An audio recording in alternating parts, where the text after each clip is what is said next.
local planning authority for the district, in line with both planning legislation and the council's constitution. Some brief notes. Fire evacuation procedure first. No fire alarm test is scheduled for today, so if the fire alarm should sound, it will be for real.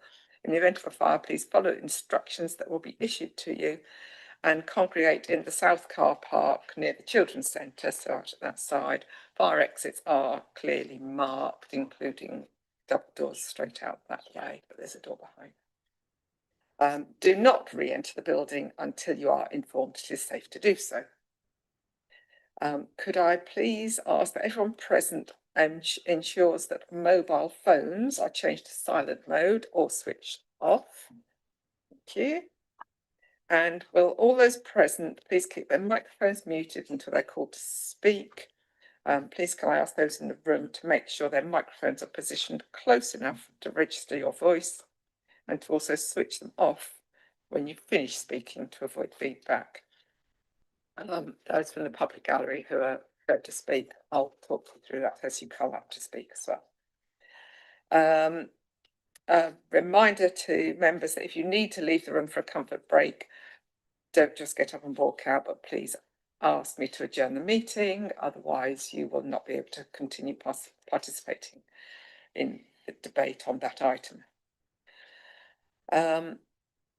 To those of you in the public gallery, whilst you're seated in the gallery, you are there to observe, and there should be no clapping, calling out or cheering, etc. during the meeting, however high emotions run or how strongly you feel. If any member of the public continues to interrupt proceedings, despite being asked not to do so, they will be asked to leave the room. I don't think you look like an unruly mob, but you never know. It has happened.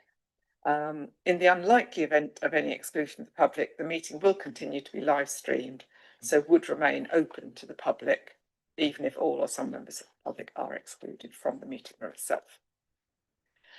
As we have a very full agenda today, it is likely that we will go over the 3-hour limit for meetings. Therefore, I am proposing that we take a resolution now to extend the meeting beyond 3 hours. So Councillor Ashdown, thank you. Everyone happy? All those in favour of doing that? Yeah. Graham, are you happy with that? That we to take the resolution to go over 3 hours? So you know, we may not, but I think there's a lot to get through on today's agenda. And obviously, as has been mentioned, there will be a comfort break at some point in that time. I would now like to ask the officers to please introduce themselves. So I think I'll start to my left, Joe. Thank you, Chair. Joe Blackmore, Planning Manager, supporting on all items today, and Chair and other members of the committee. Just to update you, Mia Glass to my left will introduce herself in a moment, but following a recent job advert that was posted for a Principal Enforcement Officer, which is a new role in the team, Mia's been promoted up to that position and will take on responsibilities, and has actually as of the beginning of this week, for leading the enforcement team. So that's a really important position within the team, because it is a dedicated lead enforcement officer, not just for the managerial aspect, but also the key voice, which I know as a group of members you're familiar with Mia, and hopefully you'll wish her well in that role. Thanks, Joe. Yeah, absolutely, and echo that. Really pleased to see Mia promoted into that position, so well done. Ben Walner, Head of Planning and Building Control. I'm here to support on item 6. Mia Glass, as Joe has introduced, Principal Enforcement Officer, here for agenda item 5. Thank you. Stephen Milligan, Principal Planning Officer for the central team, here supporting on a number of items. Matthew G, Principal Planner for the North team, here to present the last item, and I can't remember the number. But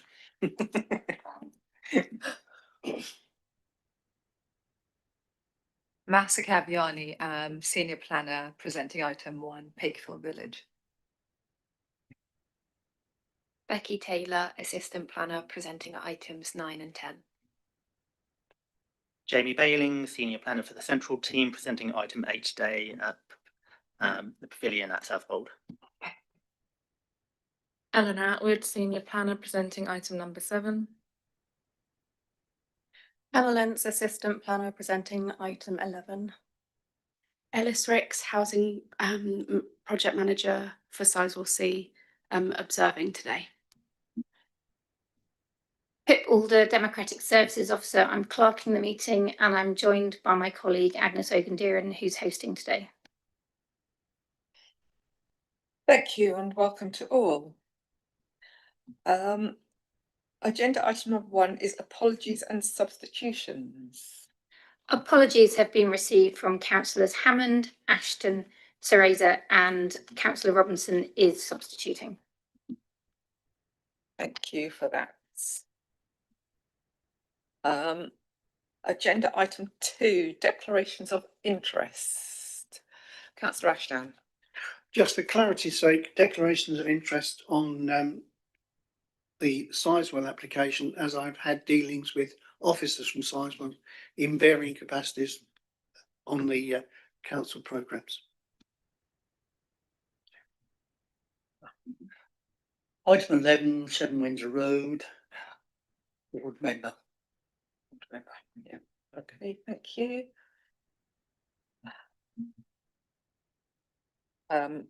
It's very much included within council work, but I'm on the NSIP working group who have obviously had some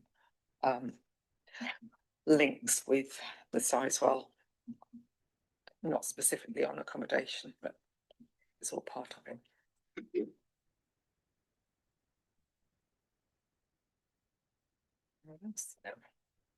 Agenda item 3, declarations of lobbying and responses to lobbying.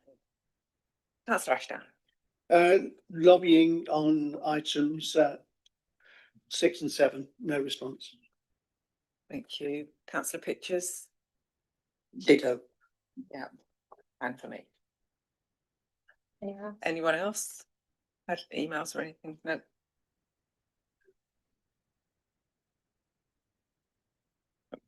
Sorry, did you receive something? Yeah, ditto. Oh, yeah. Yeah, okay, great. Hold on.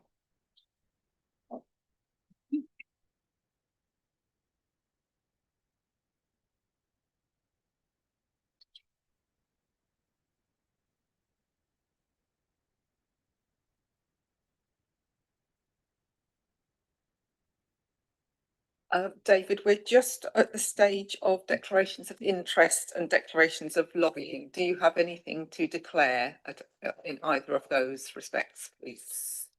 I had an email conversation with the applicants on McCarthy Stone, which I copied to Democratic Services and the committee, brief one. I have commented on the pier. No, I haven't commented on the pier, but I have commented on the McCarthy Stone application, saying this should go to committee, but I'm not predetermined in any way on it, so I will not recuse myself. Thank you. And then Any lobbying? sorry? Any lobbying? And any lobbying? Have you received emails on other items at all? Had some conversation with Southwell Town Council, but brief emails, but I didn't commit either way in terms of my opinion. Okay, thank you. And moving on to agenda item 4, minutes of the meeting held on the 9th of June. Has anyone got anything they wish to say about those minutes? No. So then I'd like to propose that we approve the minutes. Thank you, Councillor Pictures, to second. All those in favour? That's unanimous, apart from someone who wasn't sitting on the committee that day. Thank you. So those can be signed. Thank you. Agenda item number 5, the East Suffolk enforcement action update. Thank you, Chair. 2 updates for the committee since the report was written. That's A3 at Potton Hall, Whistleton. The planning application that was pending has since been approved, which included the hard standing, which was the subject of the enforcement case.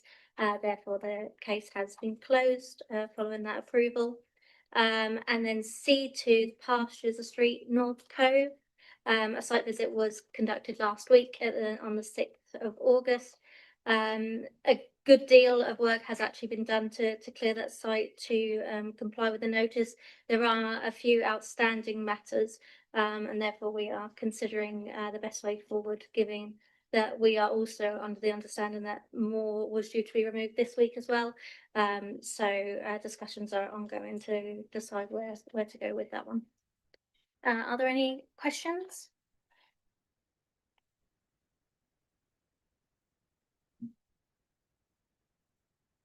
You've answered the only one I had. I did see as I drove over today that it wasn't completely done, but a lot of I've seen activity, which is always good. Thank you for that. Propose and second that we accept the enforcement report. So Councillor Ashdown and Councillor Wakeling. You and all those in favour? That's unanimous. Thank you very much.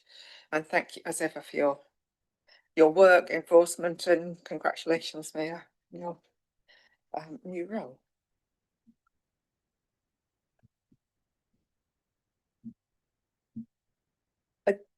Moving on then to agenda item number 6, which is Pakefield Holiday Village.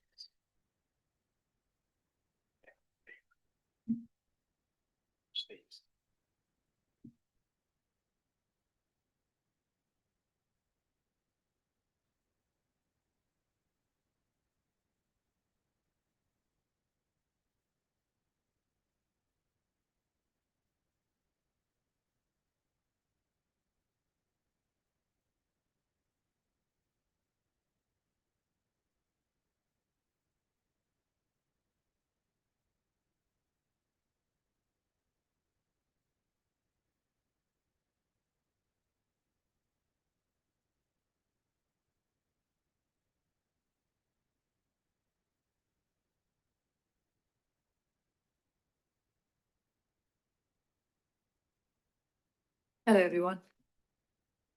This application seeks permission for the use of approximately 10 hectares of land at Pakefield Holiday Village for 340 touring caravan pitches, 2 amenity buildings, a dedicated bus pickup and drop-off area, drainage infrastructure, landscape and associated works. The site would initially be used for Sizewell C construction workers for approximately 10 to 15 years before reverting back to tourism as an extension to the wider holiday village contents. The application has been referred to the planning committee by the head of planning because of the scale of the proposal and also the level of public interest. Gearslem Parish Council supports the application but raised concerns regarding traffic movements and highway safety. Kensington Parish Council supports in principle but raised concerns regarding drainage, welfare facilities and highway safety. Lowestoft Town Council objects due to the infrastructure and transport concerns. And finally, Southwold Town Council acknowledges the worker accommodation need, but raises concerns regarding the future tourism phase and also impacts on existing tourism businesses.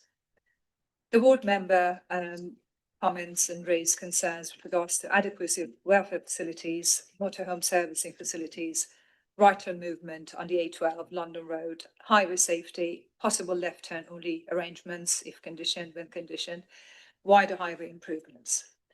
These concerns have been addressed and considered as part of this assessment. This is a site location. The site lies immediately south of the existing Pakefield Holiday Village, west of the coastline and east of A12 London Road. The application site is currently comprising 2 connected fields, which are in agriculture grassland use, free of any kind of built form or development. The site will be accessed through the existing holiday village and existing access onto London Road. The site is a sensitive coastline location. Part of the site falls within the coastal change management area, and there are nearby residential properties. There are existing drainage ditches, a pond and angling water infrastructure, and also areas of archaeological potential. These constraints mean collectively that ecology, drainage and landscape impact and neighbouring amenity become key considerations throughout assessment. This is the wider context of the site. As you can see, the proximity to the coastline and also low staffed and other nearby caravan sites. This slide shows worker accommodation phase. The proposal provides 340 touring caravan pitches. The development would be delivered into two phases. Phase 1 would deliver 160 pitches and phase 2 would deliver 180 pitches. The site is expected to accommodate approximately 510 workers at peak occupation based on an average occupancy of around 1.5 people per caravan. The proposal also includes amenity blocks and landscaping and drainage infrastructure and walking routes. I have split the site layout into two, so approximately 160 would be delivered first, and then 180 would be delivered later, at a later stage. This slide shows the bus area and access. Access would be taken from the existing holiday village onto the A12. A dedicated bus pickup area and drop-off facility capable of accommodating approximately 25 buses is proposed. The site has been designed around Sizewell C bus transport strategy, with workers expected to travel primarily by dedicated buses rather than private vehicles. The Highway Authority has not objected to the proposal and recommends conditions relating to the travel plan coordinator, travel monitoring and sustainable travel measures. Two amenity blocks have been proposed, one to the western side of the site and the other to the eastern side. So amenity block 1, workers' welfare has been one of the most important issues throughout the application from the beginning. The first amenity block building must be operational before occupation begins, which is something that could be addressed by condition. The two amenity blocks together provide male, female and accessible toilet facilities, 36 communal showers, laundry facilities, dishwashing facilities, refuse and recycling facilities, caravan servicing facilities. Caravans are also expected to contain their own toilet and shower facilities. This is the other amenity block. And the second amenity block must be operational before occupation exceeds 160 pitches. This requirement was introduced following officers' concern regarding shower demand and welfare provision at peak times. The phased approach allows welfare facilities to increase in line with the occupation level. And if Ben would like to add some.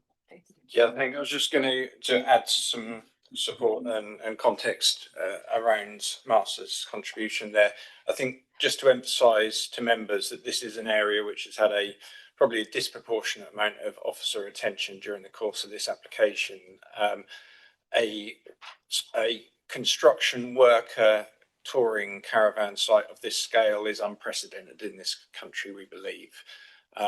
It is something that was anticipated as part of the overall Sizewell C development. It was going to be accommodated as part of the main ancillary construction area, but was previously then agreed that alternative options in the form of pontins were going to be put forward. We have had reservations over the course of things in terms of welfare, as Martha had pointed out, particularly around the frequency and demand on shower and amenity facilities like this. And that is something that we have pursued to get that increase during the application. There has been a considerable amount of evidence put back by Sizewell C that suggests that the shift patterns, the frequency of use will still be acceptable and not result in any welfare issues to occupiers, but it's something we remain unsure about. And it's something that you will note that we have imposed a far greater number of conditions on this planning permission than we normally would do, including a greater level of control and oversight of welfare than we would otherwise normally have on a site of this nature, so that we can keep that matter in check. I think one particular point to flag up with this, you'll see from this layout of the two amenity blocks that there is an relatively equal provision of male and female shower and toilet facilities on each side of the building there.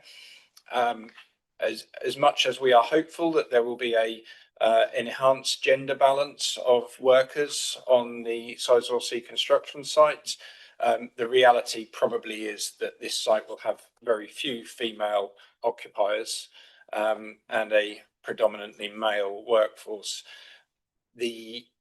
Therefore, the kind of 50-50 split of toilet and shower facilities may not necessarily align with how the site gets occupied. We have suggested that in such a circumstance that there could be the larger communal box made available for all males, and then the more secure, smaller blocks made available for females. That's something that can be explored as we progress along. Obviously, we are interested in making sure that this is a safe and welcoming environment for all occupiers as well. But this is an area which remains in check, remains under consideration. It's really important that we don't find ourselves in a situation where we have workers, particularly on a peak daytime shift, queuing for showers in the morning or queuing for showers on the way back. Equally, making sure that all associated laundry, storage facilities are right for something of this nature, which we have not seen in the past in this area or nationally. So just to reassure you, there's a lot of consideration given there. We've also worked very closely with our private sector housing colleagues who have the licensing responsibility on caravan sites as well. So yeah, that just adds a little bit more context around that for you. Thank you very much, Ben.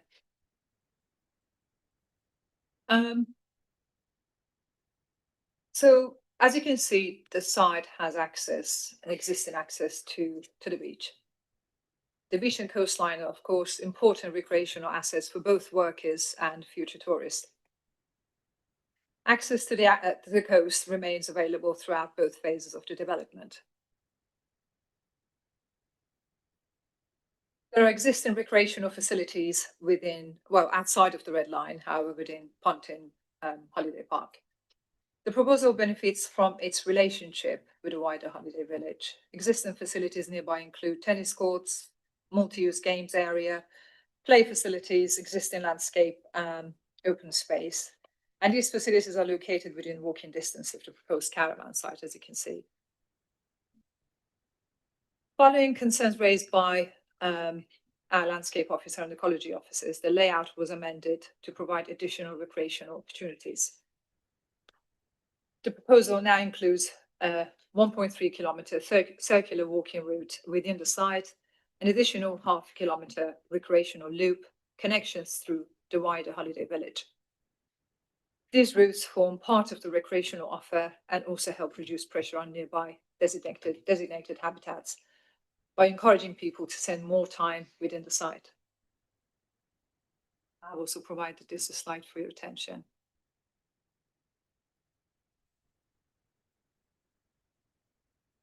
The legacy proposal. The legacy proposal provides that there will be a reduction in number of pitches from 340 to 304, amenity buildings to remain, walking routes to remain to be enhanced, landscaping to be enhanced. Attenuation ponds would create additional recreational space and also recreational infrastructure. The main thing is that dedicated bus parking area would be removed and restored to open green space. The office's proposed conditions require a tourism refurbishment investment plan, implementation of refurbishment works, and a tourism reopening strategy before tourism occupation begins. So this shows the existing access into Pakefield Holiday Village. The proposal would utilize this existing access rather than creating a new access onto highway network. I've provided more photos and where the photos were taken from for your attention.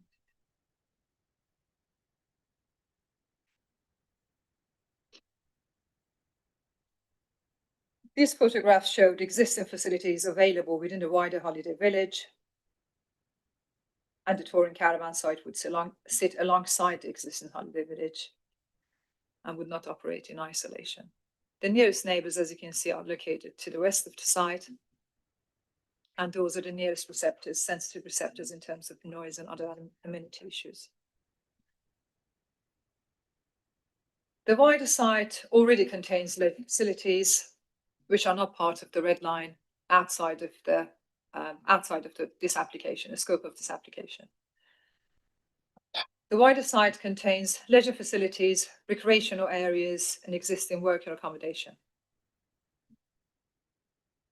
I've provided some photographs of these facilities.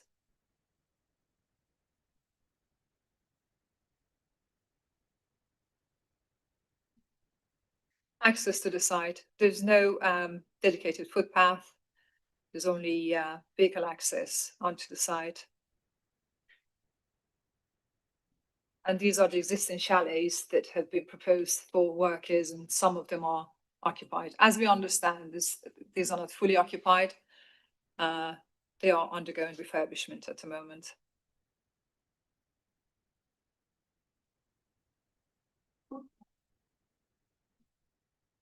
Please, members, if you want me to slow down with any of these slides, let me know.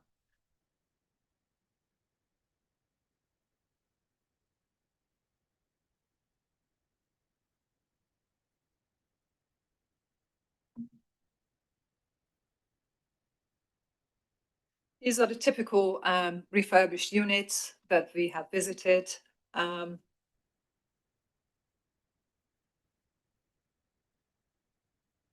Approximately 399 single occupancy chalets are already being refurbished, and some are in use. As I said, they're not in full occupancy as far as we know.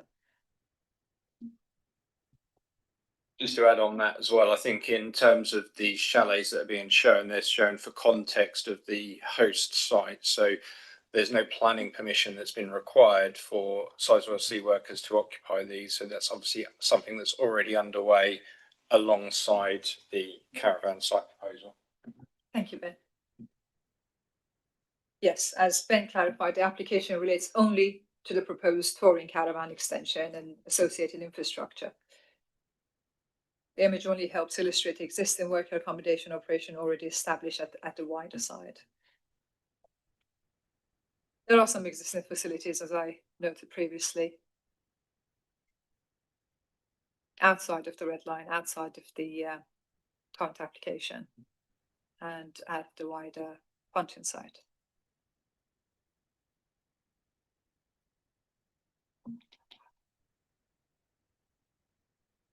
And this shows the closeness, well, the proximity of the site to the coastline and recreational areas.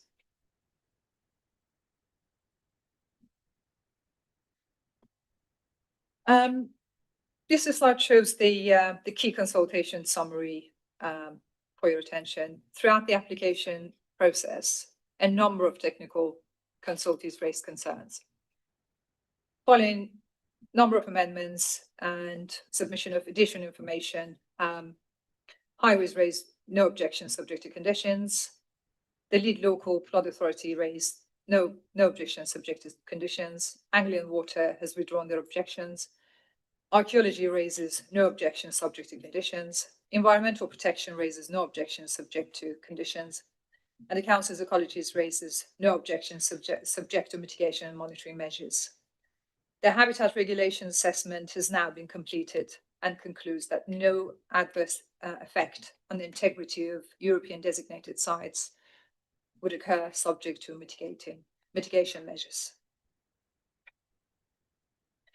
The key planning considerations have been principle of development and need for Sizewell C worker accommodation, long-term tourism legacy, design layout and landscape impact, amenity of neighbouring residents, welfare and living conditions for future occupiers, ecology, biodiversity and habitat regulations assessment, highways transport and travel arrangements, drainage, flood risk and coastal considerations, economic benefits associated with a nationally significant infrastructure project.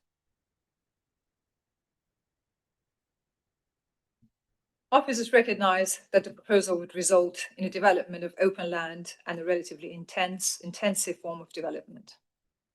The principal concerns throughout the application are related to welfare provision, ecology, drainage, landscape impact, and long-term tourism legacy. However, substantial weight is attached to the identified accommodation need associated with the nationally significant Sizewell C project. The proposal provides a managed worker accommodation solution, dedicated transport arrangement, ecological mitigation, drainage infrastructure, and a long-term tourism strategy. No technical objections remain from statutory consultees, subject to conditions and mitigation measures.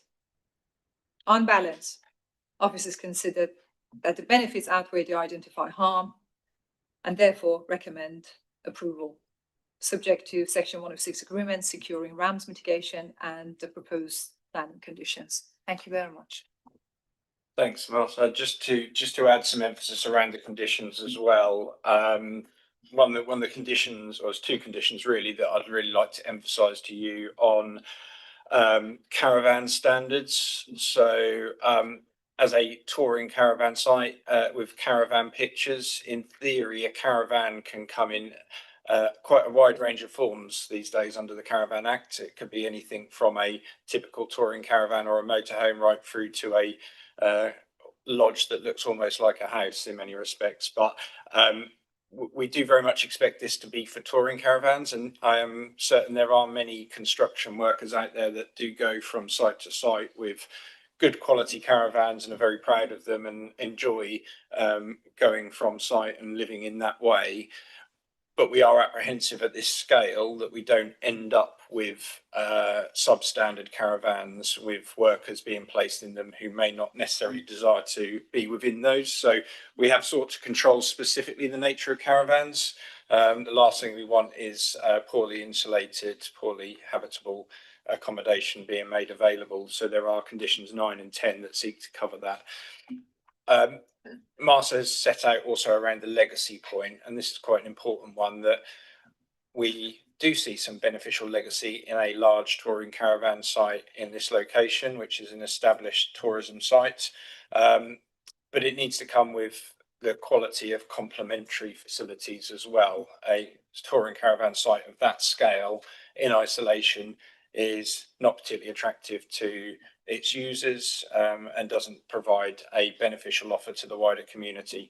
So we do expect this trigger point to be kicked in, which requires a demonstration of what the investment will be. You'll see from some of the photos there that there are quite dated facilities. The applicants who own Pontins will obviously have a quite substantial ongoing income and also an investment from this over the Sizewell C years, and we do expect that to translate as a return on investing in the wider facility as well. So we're seeking to put controls on that. We had asked that the wider site be within the application red line and to provide much clearer commitment around that, but the conditions have been proposed to that extent, so that gives us that better reassurance that there will be a positive outcome at the end of this, and that we're not going to be left with a site with a very redundant use after all of this, knowing that the wider Pontins site, whether this was happening or not, would need investment, would need a longer term future.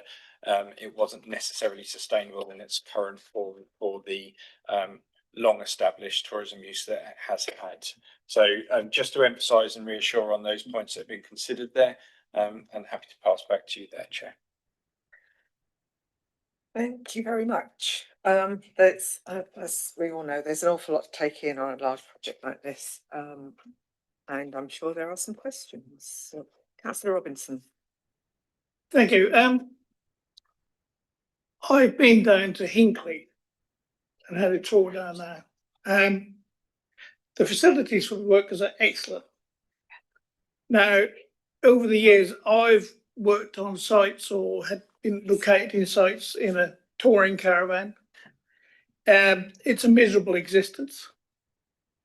I worry about the welfare on that site. I mean, these touring caravans and even motorhomes are not that well insulated by the nature of the thing. Do they realise how cold it gets on this coast in the winter? Because they're going to be working all year round. Static caravans are a much better bet. And also the thing is, what facilities can have? Are they going to have part pickups? Are they going to have sewage to the caravans? Well, probably not. So these people are going to be reliant on these blockhouses.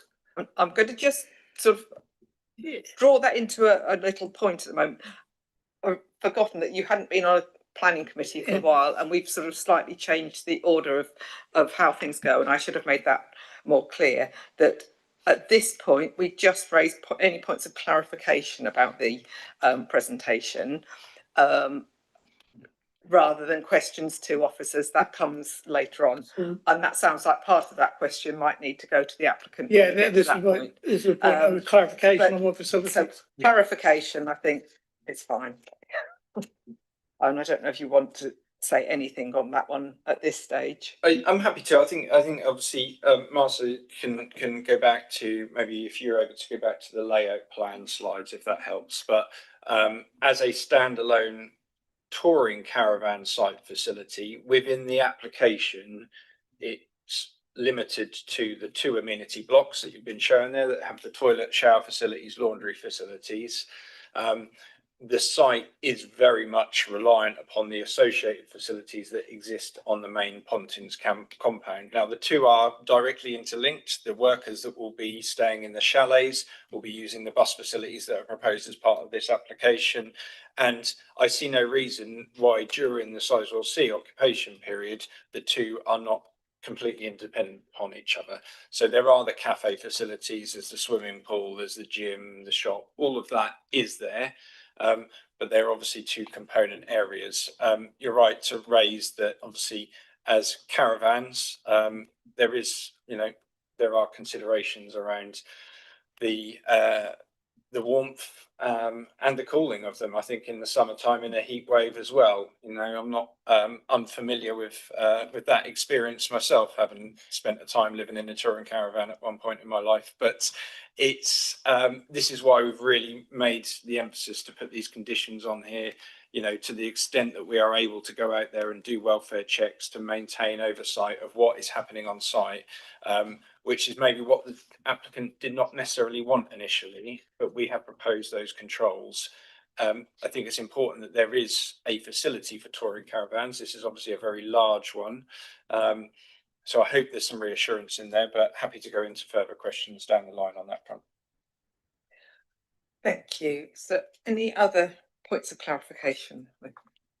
Michael, at that stage. Then I'm going to move on to public speakers who are coming to address the committee. And I believe that's only Councillor Alan Green has registered as a public speaker at this stage. Thank you. And as a councillor of East Suffolk Council, you get up to 5 minutes if you wish for it. Oh. Yeah, thank you, Chair, for the introduction. I've been in contact with Rock Planning, who's the agent, I believe, or the developer, and they've assured me of a lot of the welfare stuff that I was worried about, but I was mainly concerned today about the exit and entrance to the site. Excuse me. I did write to them to say if they could alter their frontage to be the same as Pakefield Caravans. I think they changed the name to Pakefield Holiday Park. If you want to enter their site from the south, you have to go to the next roundabout and turn around and come back again. Their reply to me, if I may read it, it says that one key difference between this proposal and Pakefield Caravan Park to the north is the expected travel patterns. As the accommodation is intended for Sizewell C workers, the vast majority of vehicle movements are anticipated to be the southbound towards Sizewell C site at the start and end of shifts. Well, I would challenge that because at the end of the shift, they're not going to go southbound, they're going to come northbound again, aren't they? Consequently, we would expect most vehicles leaving the site to turn left. It's also worth noting that the majority of workers will be transported to and from Sizewell C by dedicated shuttle buses. Now, as normally happens, nothing gets done until there's a fatality. Now, I've lived in Kesselham for 38 years, and I quite often pass this site, and there's been lots of near misses, lots of frustration, and lots of people trying to get out into the traffic before it's really clear. And the fact that when it gets up and running, we're going to have 25 buses coming up north to turn right into Bakefield Caravan into the site is actually worrying for me. At the worst, if they don't want to alter the site, could I suggest that actually the bus drivers just go another couple of 100 yards to the roundabout, come round and come back to the site and turn left? I mean, that's simple to me. If Bakefield Caravan Park realised the problem, Benacre Project realised the problem. No lorries can turn right into Benacre. In fact, they have to go 10 times as far as what I'm suggesting here and come back on themselves. So I'm sure, it's an easy solution, but they seem to have ignored it. With respect, they have replied to my emails quite regularly, so I'm not faulting them on that, but I think they've ignored what I've been trying to say. Thank you, Chair. Thank you for that. I understand exactly what you're trying to say, and I think probably if it didn't come in as a condition, it would soon be something they'd realise themselves and start doing, because it just makes so much. It's probably quicker for most times. But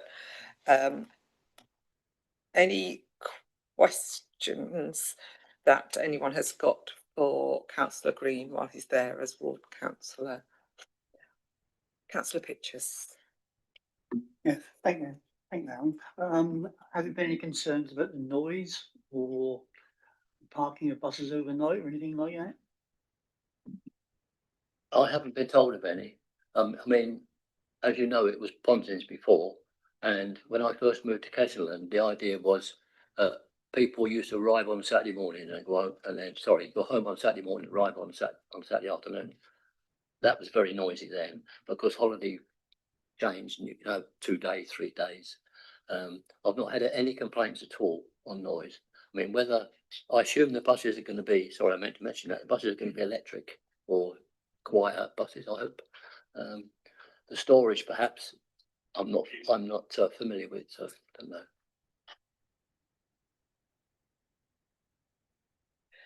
Anyone else with any questions for Alan with his local knowledge? Thank you very much, Alan. Okay, well, thank you for your time. Thank you.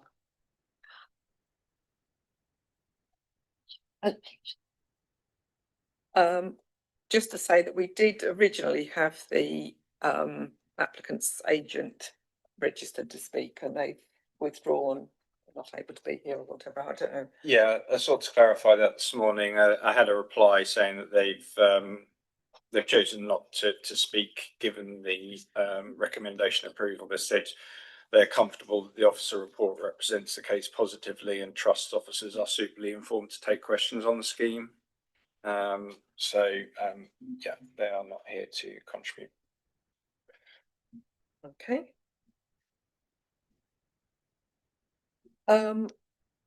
Then I would like to ask officers if you've got any further clarifications following public speaking, and then members to ask questions if they wish to. No, thank you. Thank you, Chair. Just addressing the point from Councillor Green there about the turning arrangements, which I think very well considered suggestion from Councillor Green. I'd say that the applicant has considered those in their proposals, and likewise the County Council Highway Authority have considered the proposal and haven't felt that it's necessary. Obviously, it's open to members to scrutinise that point as part of consideration as well. Thank you. Do any members of the committee have questions for the officers? Councillor Pitchers first. Thank you, Chair. I've got quite a few questions, which unfortunately I was hoping the applicant would be here to answer them. So now I'll be phased down to the officers. First, I need, as Councillor Green said, they said it's going to be electric buses. Is that going to be? That's the first point. Secondly, bearing in mind, 140 houses in the caravans in the first one, or similar number, but the buses each contain, they say, expect to be full, 66 of people on each bus, 25 buses? That's rather more buses than you need for the number of people who will be living there, even the full number of will be there. Will families be able to bring their families to stay with them over the weekends? Again, I see there's play facilities there for them. I assume that's not for the workers. But then I did see further on in the writing in the report that over 18s only. So does that preclude families coming at the weekends? And the parking overnight, will there be buses parked overnight? I assume if there's 25 buses, they'll be coming on site from somewhere else. I'll do for starters.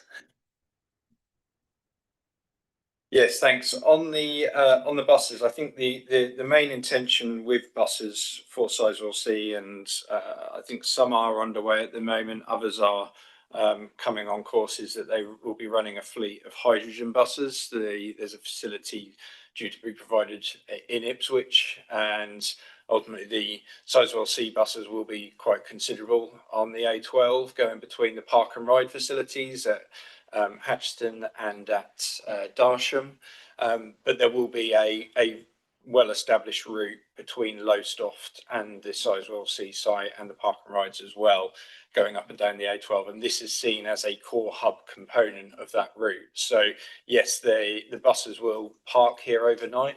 There will be a regular coming and going of buses in frequency from this site for workers of all shifts. But there will obviously be peak points as to, you know, I can imagine that workers that are on a normal daytime shift, there will be quite a considerable number leaving and returning at a similar time, hence some of our concern around the frequency of use of showers. And we did also seek verification that the bus shelters are of a large enough scale to accommodate a full volume of workers who might want buses at any time, and that had been sort of modelled and presented to us as well. So there are obviously quite a lot of movements in that way. Obviously that addresses your overnight parking point, that this will operate as a hub in that sense, not necessarily a maintenance hub, but just a parking hub. And on the families point, there is no control over families potentially joining workers to stay within the chalet facility. That is beyond our planning controls as to how that's done.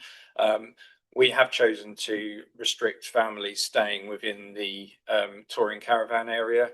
The conclusion we reached was that that was not necessarily a suitable situation to have in place with such intensive worker accommodation to mix families and workers, particularly given some of the concerns about the amenity blocks, etc., potential safeguard and risks, etc., of mixing families in that way. So we do think it's the right solution to put controls on that, appreciating there will be some families that come to join their worker member who is based here, but they may well be looking at other accommodation facilities for those weekends or family stays. Can I just add to that? So if I bring attention to conditions 3 and 4 and 5, they deal with the control of occupation of the touring caravans. Thank you. I think there was something in some other part of the report, and I can't remember which bit, that did say about families coming, wasn't there? I did see that somewhere. So was that all of your points covered? Yeah. Councillor Ashdown.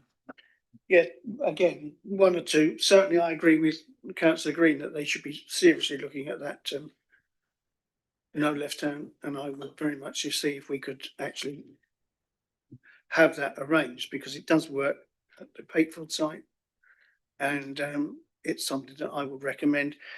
I do believe there's going to be something like 100 movements of buses at some time during the course of that. That concerns me a little, in as much as it's going to have an impact on our children being taken to and from schools and getting into Lowestoft, because it's going to increase the traffic volume, and it's going to go both ways. So we need to be able to monitor that very clearly. Secondly, are we comfortable with the size of the amenity block, bearing in mind you've got 140 caravans. So they're saying about 1.5 per caravan, so 140 plus 9, could be 210 people wanting to use the facilities. Is it sufficient? You're right to query that. This is something that Master and I and colleagues in private sector housing have questioned throughout the whole process as to whether we have enough shower blocks. It's not something that we've had to necessarily calculate in the past. That has been modelled. There was a welfare statement that was submitted by the applicants to seek to demonstrate the flow of workers at peak times, how long they might on average spend in the shower and how long they can go around. But that's very, very difficult to model. You know, everybody will potentially need a longer period of time or a shorter period of time. If you're like me, it only takes you 10 seconds to wash your hair. Malcolm probably takes a little longer. But these are difficult things to appraise, and this is why we want to keep a check on this. And if it is apparent in that first phase that there are challenges, that can be addressed in the right way, including any disproportionate provision of female and male shower facilities, and make sure that adjustments are put in place in that way. But you're absolutely right. We need to maintain certainty control over that. And there was some reassurance given to us that there will be shower facilities at the main construction site, but we haven't been provided with details of that. So some people may shower after their shift and come home, etc. The other point I think that you raised was volume of traffic. There was another point. I'm sorry, I didn't note it down on the welfare side of things. No. Yes, the number of occupants. So yes, so it has been claimed the occupancy could be up to 1.5 per caravan, which is either 1 or 2 people. We're slightly cynical about whether we will get many touring caravans occupied by 2 people. Obviously, when you have 2 people in a touring caravan, you don't have a great degree of privacy. I think it's quite unlikely that we're going to find couples occupying touring caravans. So we are not so concerned about the numbers growing as a result of multiple occupancy of each caravan, but it's a possibility. Again, it's one of those things that we are concerned about the welfare should we have a high level of multiple occupancy across caravans as well. But yeah, the frequency of movements is something that has been scrutinised by the Highway Authority as well. Okay, are you happy on that, Councillor Ashton? Yeah, okay. Councillor Robinson. Yeah, thank you. Just a quick question. The caravans they're going to use, who's supplying them? Are the people meant to bring their own, or is Britannia supplying them, or Sizewell supplying them, or? Sizewell C have told us that these would be occupiers bringing their own caravans, and that seems to be commonplace on many construction sites. That certain workers will have their own touring caravans, but there is the potential that you could have a contractor that has a workforce coming into the area and may well bring a fleet of caravans onto the site. That's one of the reasons that we've made sure that there is a condition on the quality and standard of caravans so that we can observe those. What we don't want is a contractor coming into the area with a workforce that is needing accommodation, buying up a load of cheap caravans that aren't of a suitable standard and just placing people in them, because those people might not have a choice, and they might find themselves much more vulnerable than an owner-occupier caravan. But I think that links in with your caravans being cold on our east coast, doesn't it? It's all part of that. If it's your own caravan, it's your choice, and you might say, well, I'll do that for those few months and then I'll choose something else. Councillor Bevan. Yeah, and sites, in fact, usually have a rule about caravans because there are fire regulations on caravans and they have to be certified before you bring them in certain spaces. They have to be apart and so on. So one thing that does worry me, and I was hoping the applicants are going to be here, because whoever's bringing the caravans in or monitoring the caravans, just looking at the sustainability of touring caravans, because they usually last 10 years. So they're scrapped after 10 years. You can't recycle the aluminium. They're landfill, basically. Whereas if you built lodges, which could be used with much more sustainable materials, with insulation, provide a better system, and they can last 40 or 50 years. So it's a much more economic and environmentally sustainable way of looking at it. So I was hoping if they could just look at that alternative rather than the conventional caravan. I think we have to, float those ideas, but we are looking at what's in front of us, as is always repeated at planning for now. Well, they could perhaps produce a sustainability report of, an ecological report of the use of their resources, in terms of the caravans and so on. Councillor Ashdown. I'm going to make a suggestion now. Bearing in mind Sizewell couldn't be bothered to come and sit with us this afternoon, I'm going to suggest that we do have questions which we would like to put to them. Therefore, I'm going to request a site visit to go through this where they will be there and we do have the opportunity to ask those questions. And I would like a second if somebody was prepared to do that. Seconded by Councillor Robinson. Any views on that from anyone else? Councillor Pitchers. Yep. I like what Councillor Ashton's saying, but I prefer to say that we have a deferral until such time as they are in front of us in this meeting, where we can address them questions properly. But yeah, I think a deferral would obviously be an outcome if we went for a site visit. It would be a deferral to have a site visit and then return back to the nearest committee after that, whether that's on the same day or whether that's shortly after it. So there would be the opportunity for presence for asking questions after. And obviously when we do hold site visits, through the chair, through officers, there is some questioning of applicants. Obviously we would lead the tour and I think we would give an insight as to the wider facilities as well. Councillor Bevan. Personally, I'm not worried about a site visit, but I would like to speak to the applicant. So that might be a bit more, expedite the matter a bit more if we didn't have to have a site visit, which are notoriously difficult to arrange. Yes, well, I must say I was feeling a bit the same. Councillor Robertson. I think that, as Councillor Ashdown says, I think a site visit is essential at this stage because we can visually see the situation on the ground and we can feel. You go to these sites and you get a feel. You can place it, and on the site things might occur to you. The question to ask walking around the site, you can look at something and say, "Or ask a question about that."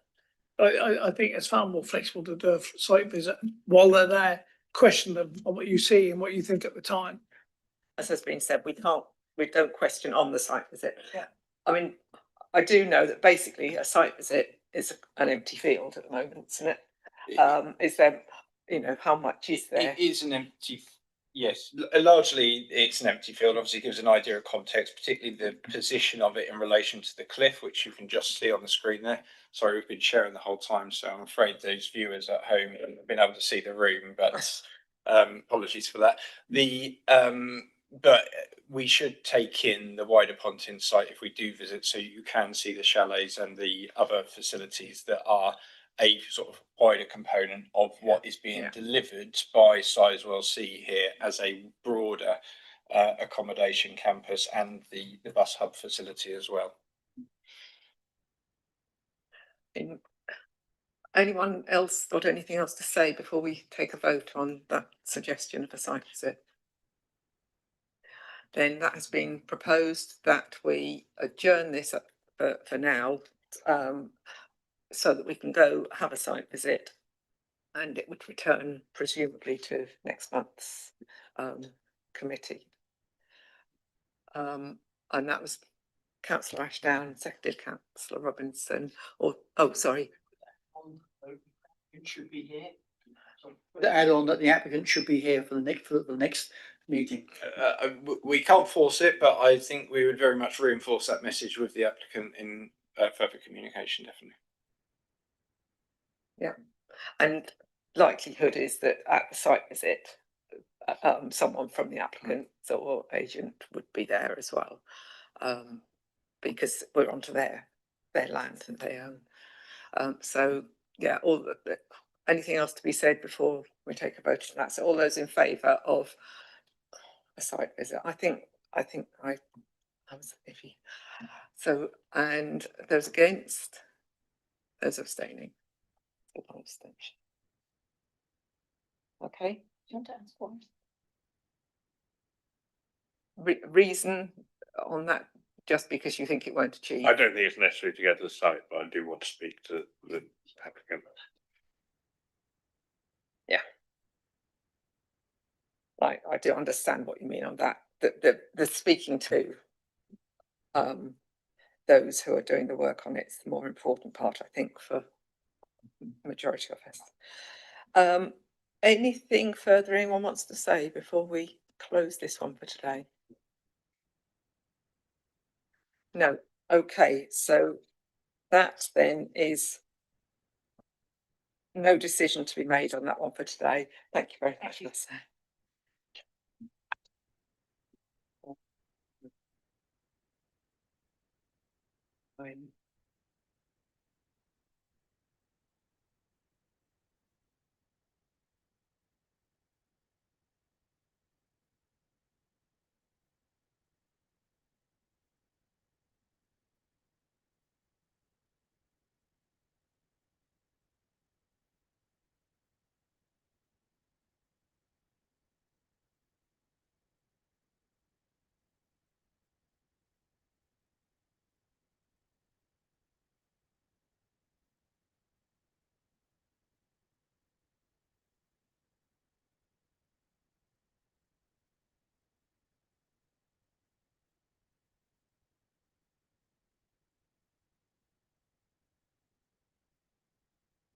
We are now moving on to agenda item 7, land south of Solbay Health Centre, Teal Close in Raydon. And we have Eleanor. Thank you, Chair. This application seeks full planning permission for the redevelopment of the site to provide 36 retirement living apartments in use class C3 with associated communal facilities, access, parking and landscaping. The site is located on land to the south of the Solbay Health Centre in Raydon. The application is presented to the Planning Committee as the call-in process was triggered, and the application was called into Planning Committee by Councillor Ashdown. The Parish Council have objected to the application, and Councillor Bevan had requested that it be brought to committee. In terms of third-party representations, we've received 5 representations of objection, and this includes some multiple submissions from some of the third parties, as the application has gone through several rounds of consultation. This slide illustrates the site boundary edged in red. The site is located within the settlement boundary of Raydon. It comprises 0.38 hectares of land. The site is located within the national landscape, but it's not within a conservation area, and it's not within the setting of any heritage assets. The application site is located to the south of the Solbay Health Centre, which is a large building. The health centre was formerly listed as an asset of community value, although that listing expired in February of this year. That listing did not include the application site. The Bowls Club is located to the west of the application site. This is a single-storey building. It's fairly wide and long building, and it has permission in place for some extensions. To the south of the application site is a development site which is currently under construction for the provision of 8 dwellings, and I understand that some of the plots have now been completed. The site is otherwise surrounded by residential development, including a 3-storey apartment building on the east side of Teal Close. These are photographs of the site taken from Teal Close. There's an existing access from the application site onto Teal Close. That access was part of a previous planning permission which permitted a 60-bed care home on the site. The approved parking areas have also been built on the site. The site is currently being used to facilitate the construction of the 8 dwellings to the south, so it's being used for temporary siting of some cabins and construction materials, as well as for parking. These photos again show a view from Teals Close, including that parking area, which is on the east side of the application site. This photograph shows the health centre. And these photographs show both the health centre and the 3-storey apartment building on Teal Close. Regarding the planning history for the site, there was an application in 2009 that was for the construction of the Healthy Living Centre for a residential care home, retail commercial units, 38 dwellings, and the creation of a new village green. That application was permitted. As previously mentioned, the care home was to be on this application site, although it wasn't built out. However, the Healthy Living Centre, commercial units, dwellings, and village green were built out. The health centre was amended under an application in 2012. There have also been 2 more recent applications on this site, one in 2020 for the construction of 17 dwellings and one in 2024 for the construction of 8 dwellings. Both applications were withdrawn. This slide shows the care home which was permitted on the site. You can see it was a large 2-storey building for a 60-bed care home, access provided to the front of the building. And moving on to the development which is proposed within this application. The application proposes an L-shaped building to comprise 36 retirement living apartments along with a communal garden and other communal facilities. The building would include a communal residence lounge, a manager's office, a secure entrance lobby, a guest suite, internal refuse storage, internal cycle storage, mobility scooter storeroom, a communal garden with a terrace, and a 24-hour emergency helpline available within each apartment and in the communal areas. Parking would be provided to the front of the building. A new access would be created onto Teal Close and the existing access would be closed off. The applicant has proposed a public footway to connect Teal Close to the development site to the south. Parking would be provided for 28 cars on the site, inclusive of 1 visitor space. This slide shows the east and north elevations of the building. The east elevation would be the principal elevation facing onto Teal Close. The north elevation would face the health centre. The 1st and 2nd floor apartments would have either a small walkout balcony or a Juliet balcony. The building has a contemporary design approach. Materials would largely be red brick with some detailing to add some visual interest.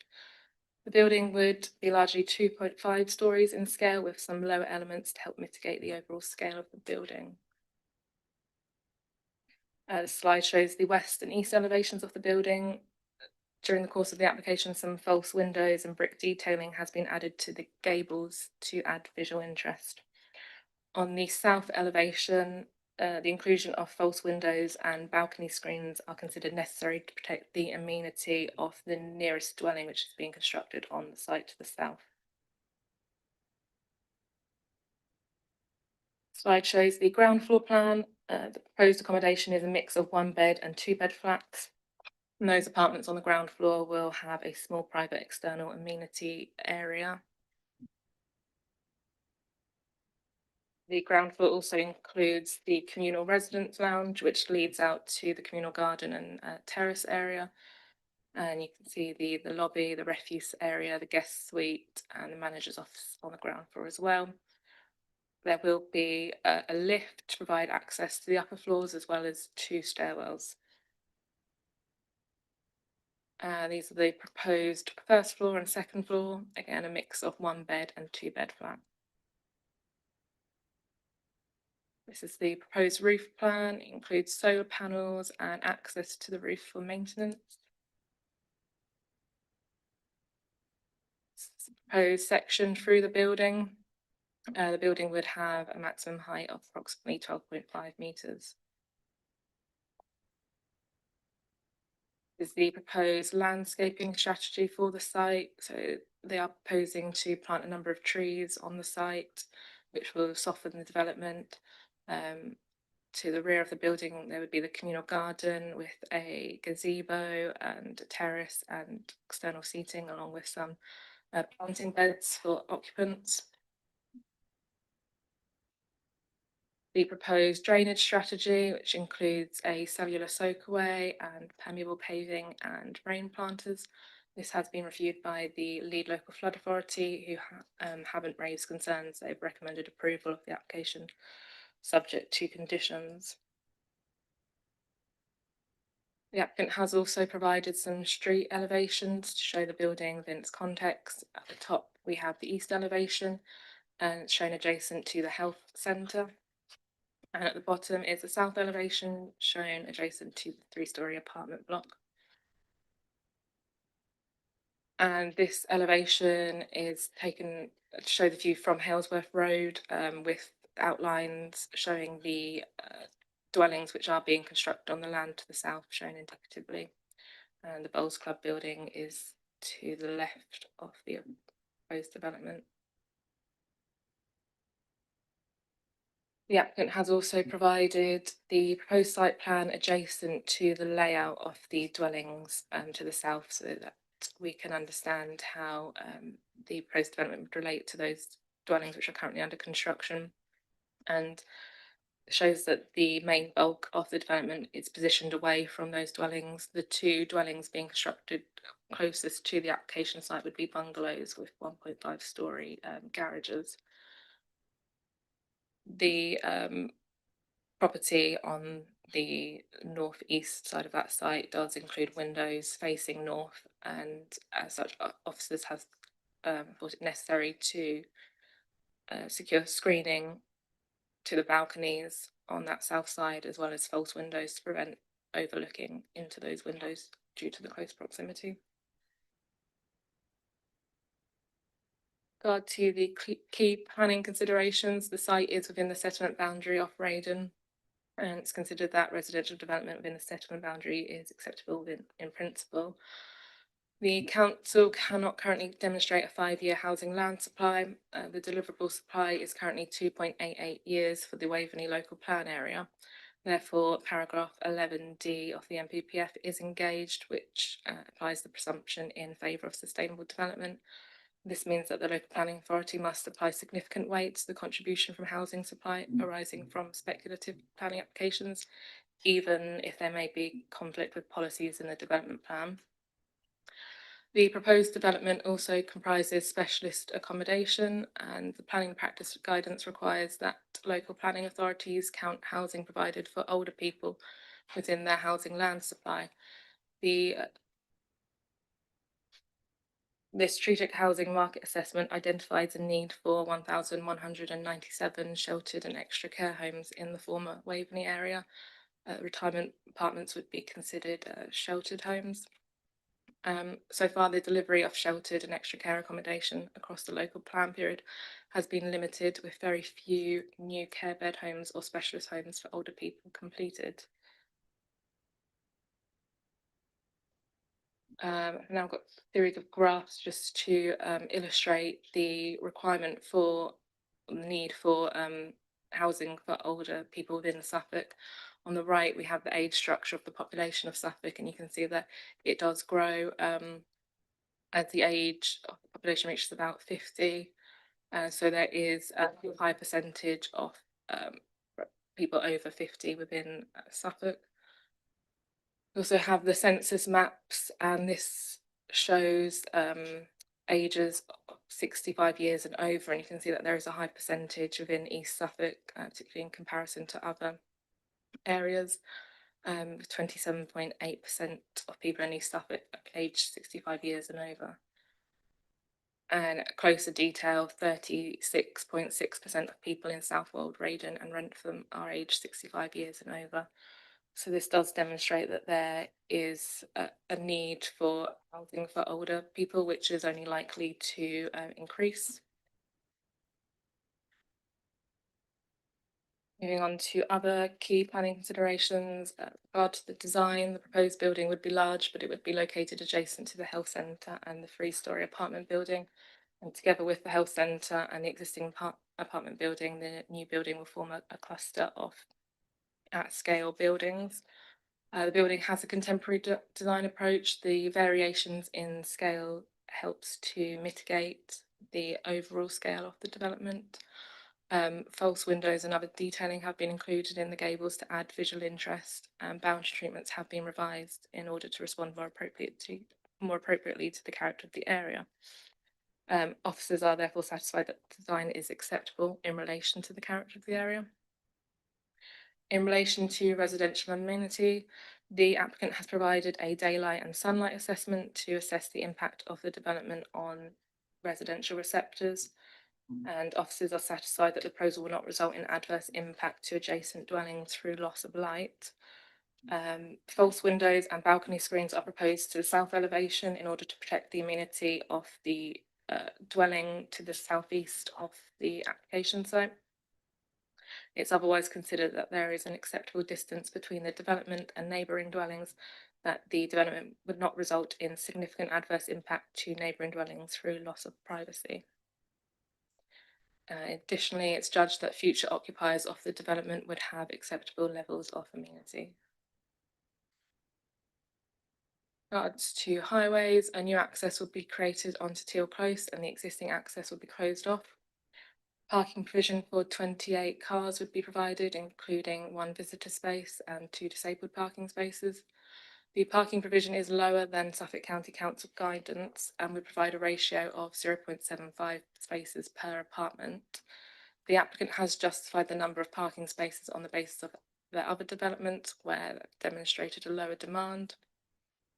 The applicant has also sought to include other sustainable means of transport such as cycle parking. There's mobility, scooter parking and parking for powered two-wheelers.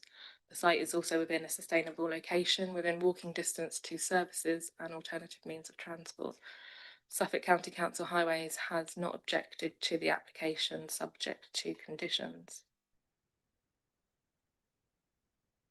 Regard to affordable housing, policy WLP 8.2 would ordinarily require 40% affordable housing for a site over 11 dwellings. This would equate to 14.4 units at this site. However, the policy does allow for some variations to this subject to the details of the application. No affordable units are being proposed to be provided within the development. The applicant has highlighted several issues with on-site affordable housing as the development is formed of a single building of accommodation. Officers are also aware that registered providers are usually reluctant to take on a small number of units within a predominantly private block of accommodation, as this can create operational and problems in terms of managing the affordable units. Additionally, due to the services provided in the building, the communal facilities, the management and the emergency system, there would be a service charge levied for all apartments in the building, and this service charge could make affordable units less affordable and potentially render them unaffordable.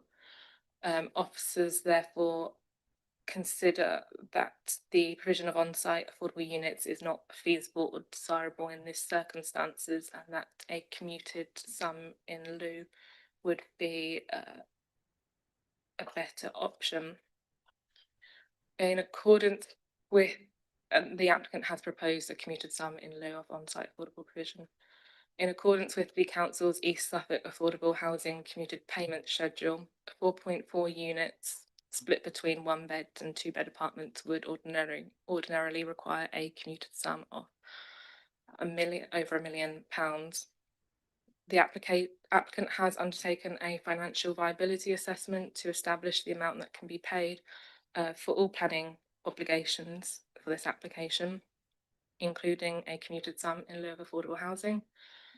The financial viability assessment was undertaken based on an alternative use value using a hypothetical 9-house scheme on the site. The financial viability assessment has been independently reviewed by a viability consultant. There have been several rounds of submissions for the viability assessment. With the final information in the final submission, the viability consultant concluded that the proposed sum is reasonable from a viability perspective. It's noted that this would result in a contribution of about £43,407 towards affordable housing, which is significantly lower than what would be expected from the commuted payment schedule. Officers had also raised concerns that the appraisal had included building safety levy in the appraisal, which doesn't come into effect until October of this year. Officers considered whether a review mechanism would be appropriate. However, there is no policy basis for this to be included.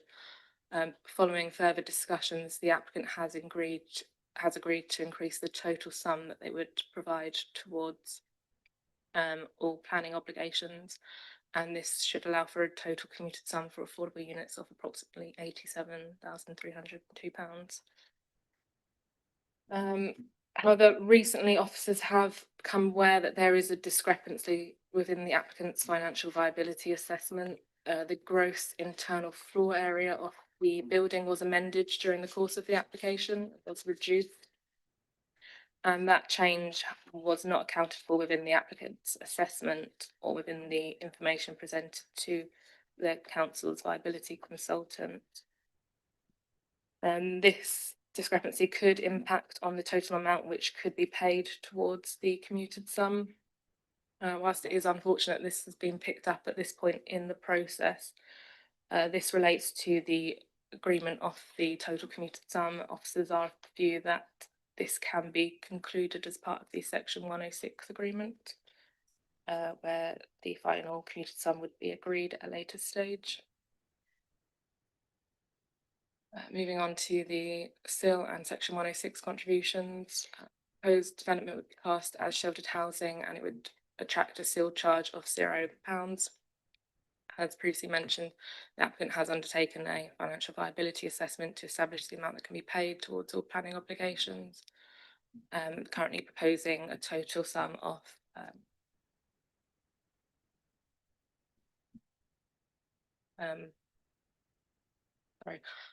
£111,895. There would need to be a legal agreement to secure the RAMS contribution, libraries improvement contribution, affordable housing commuted sum, and any monitoring fees that might be required. In terms of other planning considerations, the proposed development would need to provide for 10% biodiversity net gain, and it would also provide a financial contribution towards Suffolk coastal RAMS. No objection has been raised from the ecology team, subject to conditions. A condition would be applied to require that the units are only occupied as a principal residence in accordance with policy RMP4. In regards to flood risk and drainage, the site is located within flood zone 1. A drainage strategy has been proposed for the site and the LLFA do not object, subject to conditions. In regard to tree impact and landscaping, sufficient information has been provided on the tree impact and the East Suffolk Council Landscape Officer has no objections, subject to conditions. For environmental protection, no objection has been raised, subject to standard conditions being imposed regarding land contamination and noise.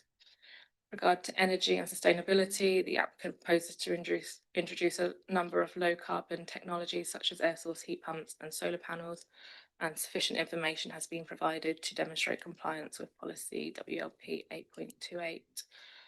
Regarding lifetime design and M42, all apartments would be M42 compliant. Regard to the planning balance and conclusions, the proposed development is located within the settlement boundary and is acceptable in principle. There is a presumption in favour of sustainable development due to the council's inability to demonstrate a 5-year housing land supply. This development would deliver a meaningful contribution to the supply of specialist accommodation units in the district where supply is critically low. It's considered that a commuted sum in lieu of on-site provision of affordable units is appropriate in this case, and the local plan policy does allow for viability-based reductions to affordable units. All other technical considerations relating to tree impact, drainage, amenity impact, access, parking, ecology and environmental protection have been addressed and would be dealt with via conditions. And therefore, taking all material considerations into account, officers are of the view that the adverse impacts of the development would not significantly and demonstrably outweigh the benefits arising from the provision of specialist sheltered accommodation in a sustainable location. As such, the recommendation is that for the authority to approve delegating rights to the head of planning and building control to conclude the Section 106 agreement, inclusive of the final commuted sum payment, to be agreed with the chair and vice chair of the planning committee prior to the grant of planning permission.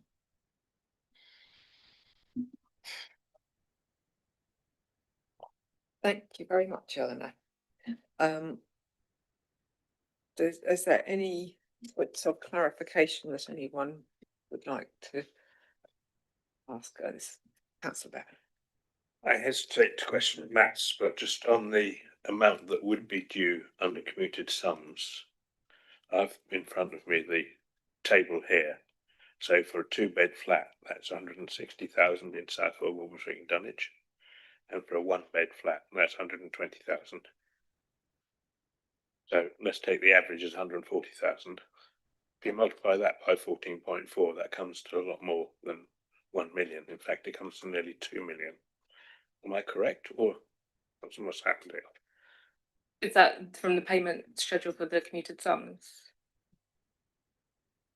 Yeah, I can show you it here. It's the Suffolk commuted sums. Is that the right one? The plot value? My understanding is that for this site, it would fall in the red category for the high. But it's in, okay, it's in Southwold Ward though. There should be a map Even if, yeah. below showing the areas. Okay, even if it's in the red, you're talking about 140 and 80. So the average of those is 110. So 110 times 14.4 is still greater than 1 million. Can I just come in to clarify on that point? So I think that table there, that we've got that document which establishes what we charge as a per plot rate for the equivalent of, for example, trading a on-site provision for a commuted sum where there's a clean switch of the two. And yes, if we had a development that was viable to deliver the policy proportion of affordable housing, then you would calculate it based on that policy. I believe what we've got, Eleanor, though, here is a situation where the viability is dictating an available amount of commuted sum rather than a complete switch of things. Is that right? In this case, the viability assessment is determining the amount that the developer can pay towards all planning obligations in terms of what's viable for the development. Okay, so the commuted sum is not being applied. It's just viability, pay what you can. Is that the policy really? The commuted schedule sets out the payment that would ordinarily be expected. In some scenarios, there is a case for a viability-based reduction in affordable units, and that's what has been applied in this instance. Okay, my understanding would have been that you have a certain amount that normally is available under policy 8, the local plan, and the rate enabled plan, and then the viability assessment would show what was affordable, and then you'd be say that you would only need to provide so much because otherwise the development wouldn't be viable. But if you have a new way of doing it, then I accept that's the policy, and obviously that's the policy. The applicant has gone down a different route. Instead of demonstrating that it's not viable to provide affordable housing within the development, they are stating that it's not feasible to provide affordable housing within the development due to registered providers not usually wanting to take on management of affordable units within predominantly private blocks. And I'm not disputing that at all. I accept it's impossible to actually put the affordable housing on site. What I'm talking about is how you applied the commuted sum. But you've told me this is the way that the council does it, then I accept that. So that is the way you do it. I'm not happy, but I have to accept it.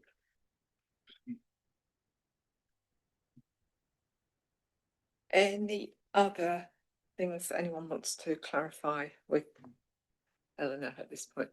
That's Bevan, something else.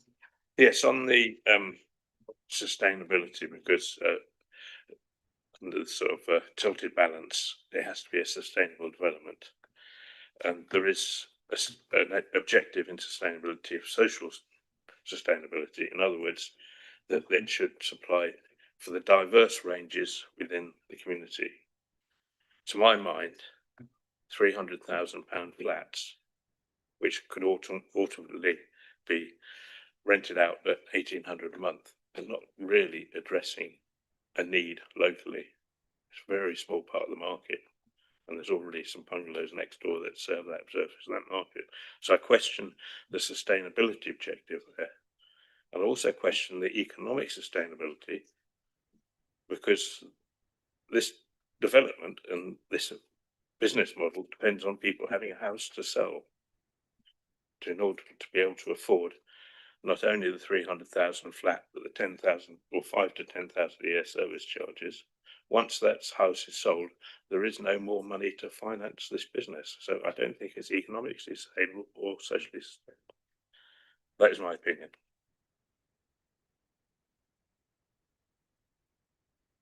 Thank you. I don't know if there's anyone got anything more to say. I think that was a statement of frustration maybe from you, Councillor Bevan, which I think we can understand and feel.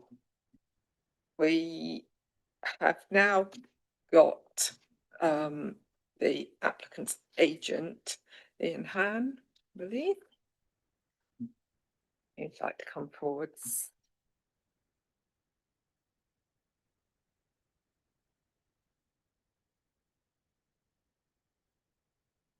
And when you are ready, if you press the right hand button, you'll get the microphone live. Thank you. Thank you, Chair, for giving me the opportunity to address committee, and thank you to our officers for their positive recommendation.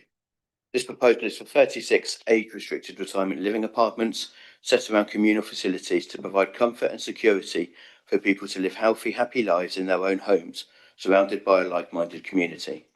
Such accommodation is much needed nationally and locally.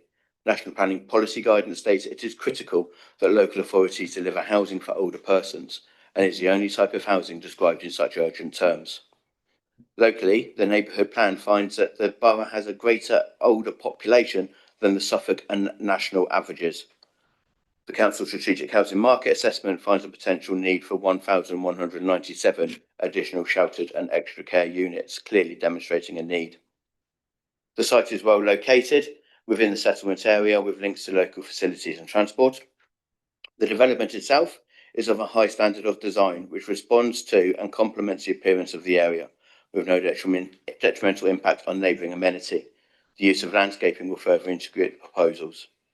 The height of the building at 2.5 stories, 3 stories is in line with other buildings in Till Close, and with a building mass being broken up would not result in a large or incongruous appearance. The development demonstrates an acceptable level of parking, which is in excess of the McCarthy and Stone independent evidence on such issues. The proposed scheme will deliver a range of benefits, helping to support growth in the local economy and communities. Retirement housing generates greater local spend than any other development, with 36 units generating approximately £440,000 of spending per year, 40 to 50% of which will be spent locally. Each person living in such a development has a reduced risk of trips and falls and will recover sooner from illness and injury, making residents feel on average 10 years younger. This provides savings of £3,500 per person per year to health and social care. Furthermore, the formation of a new community combats issues of loneliness and isolation, which many people in older age find debilitating. The development will also see the release of under-occupied family houses. For every retirement property sold, at least 2 moves further down the housing chain are generated, resulting in approximately 72 additional moves, with first-time buyer properties also being released to the market. Therefore, I'd respectfully request that members follow the recommendation of officers for this well-designed scheme, which provides significant housing, social and economic benefits. Thank you, Mr. Han. Do any councillors have any questions for Mr. Han? Councillor Bevan. Yeah, looking at your viability assessment, you rely on RICS, which is sort of standard costs and that sort of thing. McCarthy and Stone for the last 40 years have built 21,000 flats and 540 developments. You would have thought they know by now what it costs to do this. And also, you claim in your liability that you need to spend £750,000 on an architect. Surely after 21,000 flats, you could actually do a bit cheaper than that. So I question some of the viability assessment costs in there. I think, you're trying to push the boat out a bit there. Second point, and the question I like to ask is, you assess that the land is worth £1 million, more than £1 million. That is why you can't pay the affordable housing. It was a matter of public record from the land registry that a larger part of the site, which is part, was sold for £525,000 in May 2023 by ENHS to Bewley Homes. You're obviously buying a part of that 525,000 plot from Bewley Homes for this. You tell me that you haven't actually bought it yet, but you actually registered an interest on land registry. So are you really going to pay double what it was worth 3 years ago? Or is this really in there to draw down the amount of affordable housing that you have to pay for?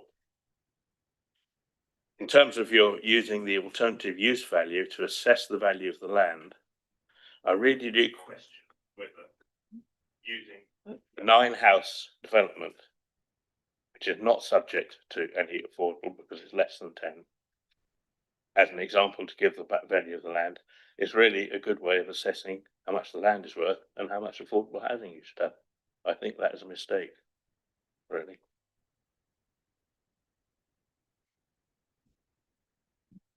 Thank you for that. Just dealing with those points as we go along. The use of RICS is an established method in dealing with viability appraisals, and that is why it is used. In some cases, a specific build, a specific cost schedule would be provided, but that would be in cases of particularly complicated builds, which is not the case for this particular build. So the use of RICS is a standard use for viability appraisals. The point of the land value, I'm not aware of land values or what is in land contracts. They are commercially sensitive information, but the values that are being used in the viability appraisal through the alternative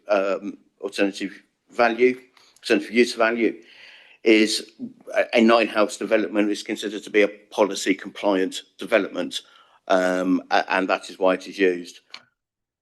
The benchmark land values are used in viability assessments to ensure that issues don't arise, that developers overpay for sites and then try to put that overpayment through the viability process when they're looking at contribution. So it is seen to be the appropriate use and in line with planning policy guidance on that.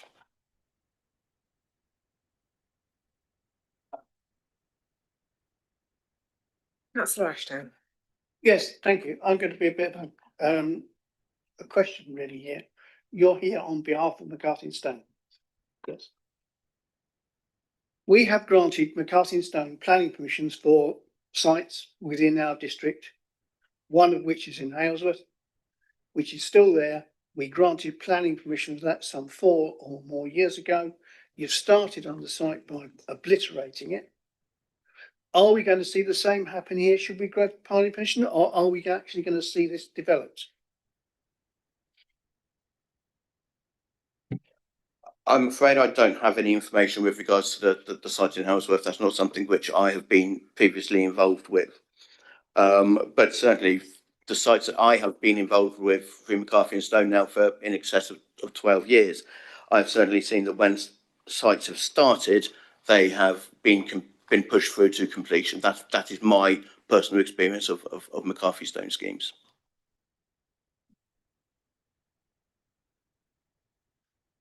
Councillor Pitchers.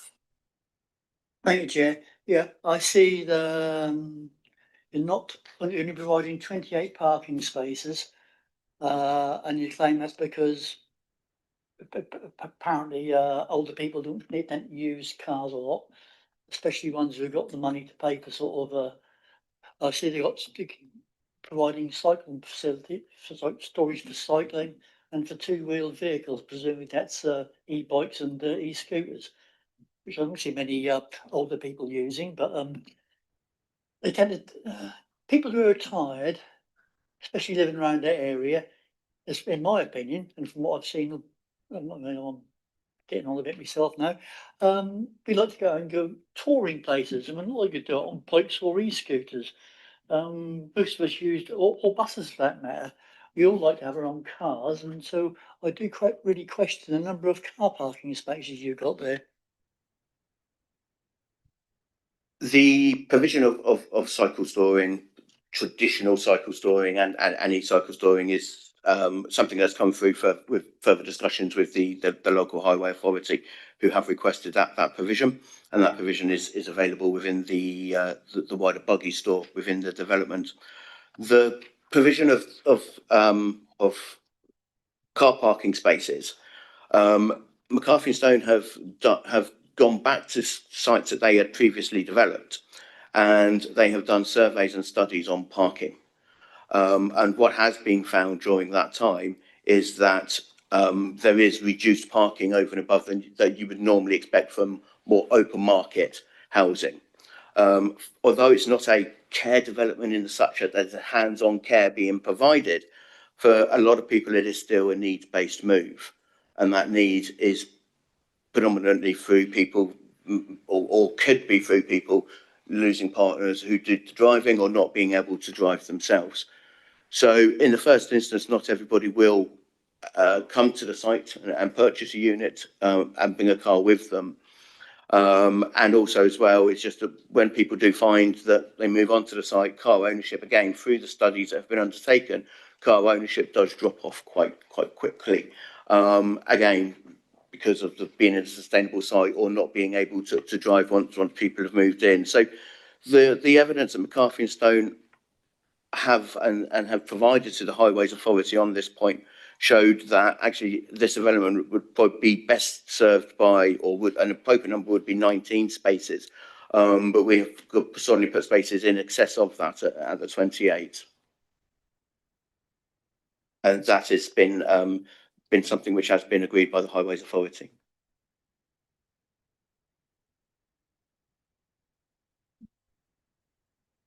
Yeah, I likewise find that quite difficult. I am an older person now, I'm sorry to say, and I do cycle, but I do also like to have a car, and I've lived in Raiden in the past, and it is walkable to shops, but only, Raiden itself only has, I think, 1 or 2 small shops. To get into Southwold is quite a good walk, and I'm not sure that there's a bus that is going to do a regular route to get people from this. So I think, I also now live in Beccles, and there, your McCarthy Stone facility there is easy walking into all sorts of facilities in the town, and I'm sure that your car parking thing, but I think those distances sometimes do affect how that all works. I'm sure you've got much more experience of it than I have, but of the two that I know about. So I'm just sort of, yeah, I guess I am questioning you on the specifics of this site as against other sites. Yes, thank you. The transport statement does set out again the sustainability of the site in terms of bus stops, and distances to local facilities, shops, chemists, doctors, religious facilities, etc. And it does state that there are sufficient facilities within the area that people would be able to get to using alternative modes of transport rather than the car. Just also as well from a McCarthy and Stone perspective, when they are looking at sites, they will only pick sites that are within certain distances to facilities, as I said, shops, libraries, doctors. If they do fall outside of those, then they aren't sites which they are able to consider any further. So these have to go through internal company checks as well before they're actually deemed to be acceptable to bring forward for development.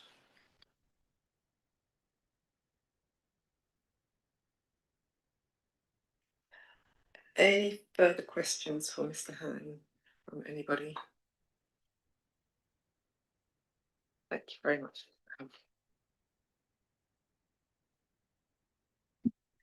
I'm juggling bits of paper here. So that is all of the public speaking for this one. And we now go to ask our officers if they have any following up from any of that you'd like to give us. Thank you, Chair. Just a few points off the back of the public speaking there and some of the questions. So RICS is the industry standard for surveying and viability matters. And the price paid for a site is not a material consideration for members to take into account in this case. Can appreciate that sometimes probably frustrating, but the way that that's dealt with is then through the viability assessments that have to be professionally prepared, is that benchmark land values are used instead, and that's a robust industry standard, because what you wouldn't want is on a case-by-case basis for some inflated price paid for that site to be influencing the consideration. You should be using the industry standard to appraise whether the development is viable in accordance with those RIC standards and principles.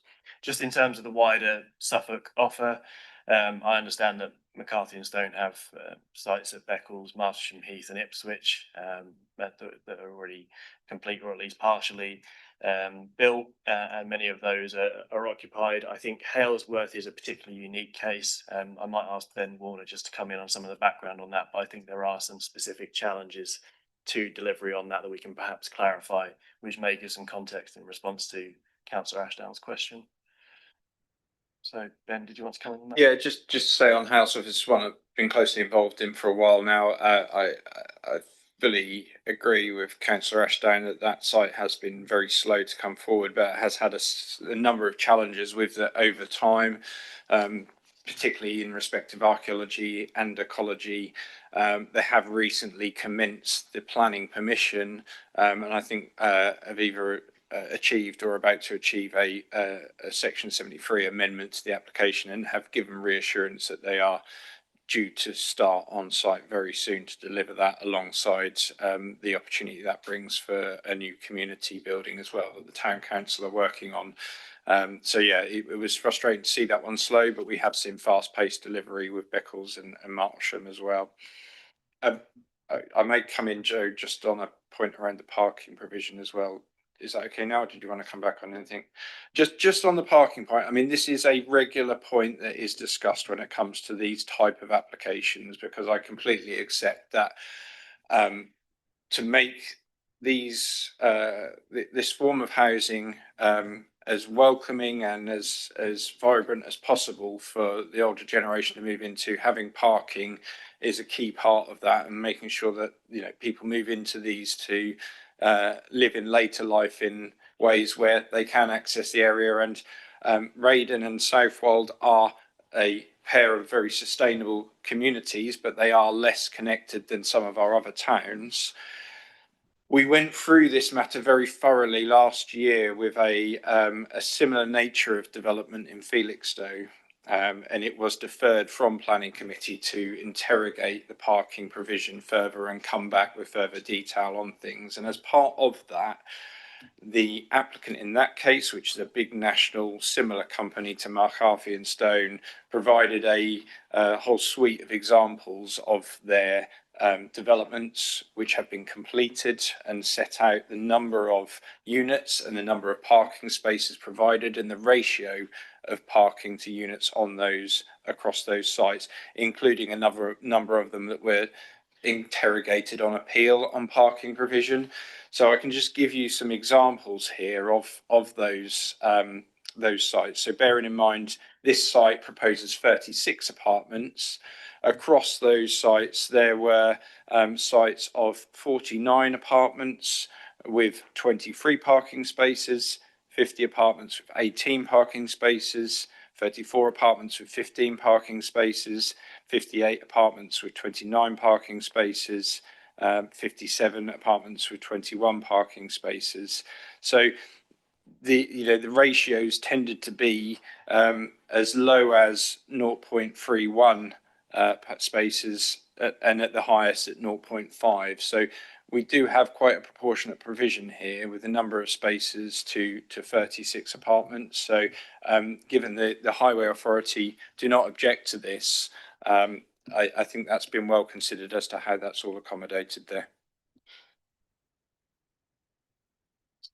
Did you have anything else you wanted to say? Any further questions from the committee for our officers? I think they've given, fed back well on the things we've said already. No, no further questions. In which case, we move into debate on this one. Councillor Bevan. I would like to move that this is deferred. My reason for that, I don't think that the contribution to affordable housing is enough. If you look at the local housing allowance, the housing benefit for a single person in a flat would be £136 a week locally. The charges, service charges alone here would probably wipe that out in here, and then the rent would be over £400 a week. So it's not servicing the vast majority of elderly people locally. The officers talked about benchmark land value. Well, the definition of that is what we would reasonably expect to get for a piece of land. But I do submit a piece of land, which is only part of a larger piece of land, was sold for 525,000 only 3 years ago. Is it reasonable to ask more than £1 million for that? I submit it's not. And if it's not a benchmark land value.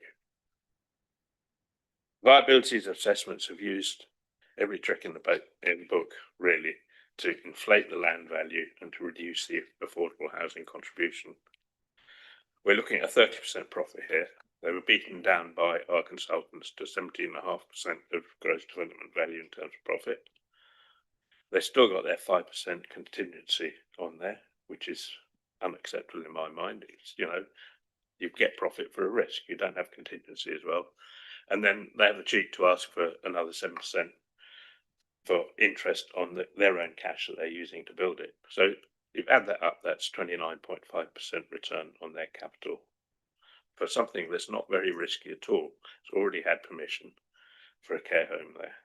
All they got to do is build it, which in some cases might be a problem for them. They're treating us as a cash cow. This, as I've said before, this only works because people have got a house to sell. If they live on their own, they can sell their house and that pays for their care.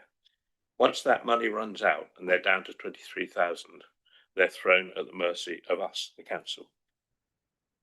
We've got to provide supported housing for the majority of people who can't afford this, and also these people who then run out of money. We can't do that on £80,000 for 14 units.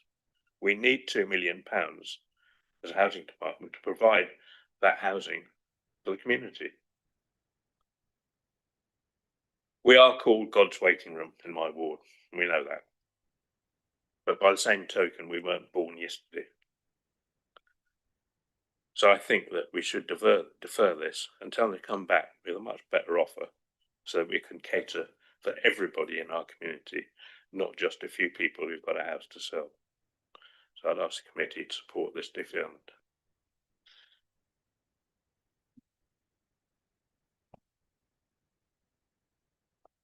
I don't actually know. Is that something we can just ask for a deferment for a change of terms? I don't even know how that works. I think my advice to members is that it's not really the correct approach to simply defer the application, because we'd be seeking a higher contribution without any evidence to justify that further contribution. And I think the question I would be asking members is, at what point would you be comfortable that that's a satisfactory amount? I could see this potentially being deferred and potentially a different figure was presented, and then it'd be maybe that there would be a similar position being taken of that's still not enough and we need to see more. But the basis for making these decisions has to be informed by viability assessments that are reviewed rigorously by chartered professionals that we as a council employ to do that work for us, and then we present that professional response and information to members to inform the consideration.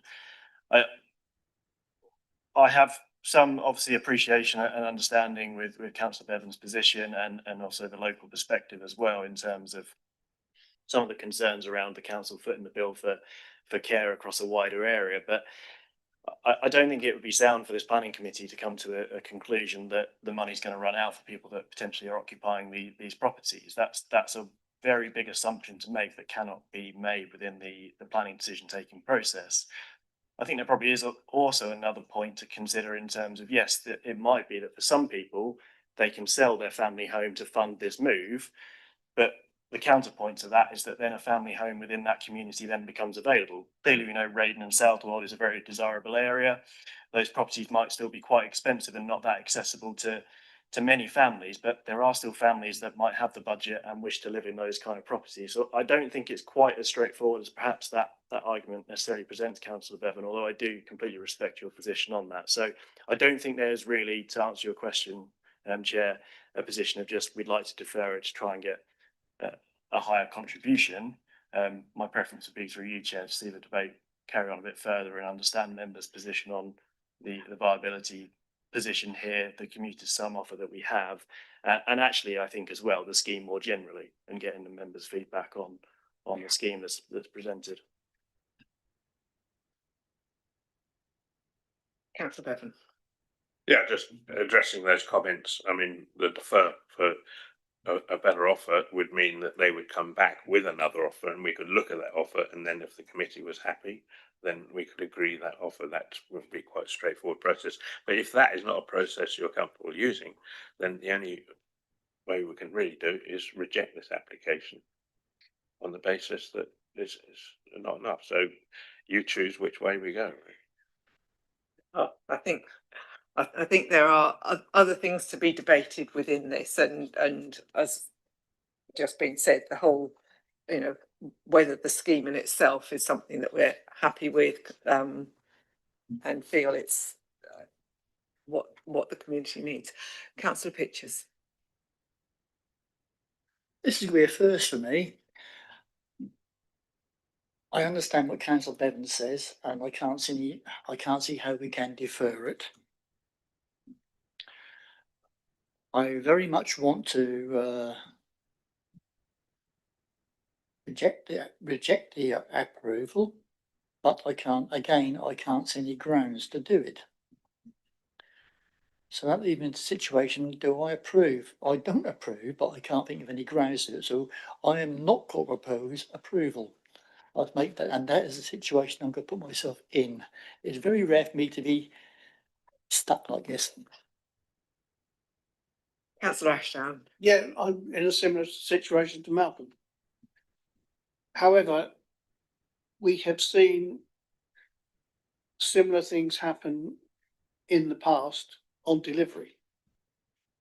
Now, if I think we could guarantee delivery within a certain amount of time, it would make us more acceptable to this application. I can remember some time ago, I actually was chairing a planning committee, and I asked the applicant, when were you going to put a spade in the ground? And he came back and said 3 weeks later. That site still has not yet been developed, and this is now 10 years ago. So I don't want to see land banked, I want to see buildings built. So is there some way we can do something on those lines and get an idea of when completion might happen? Councillor Wakeling. I have a similar view to all the other members that have spoken so far. I completely understand your point, Councillor Bevan, and I'm completely behind that that theory of it's unsustainable.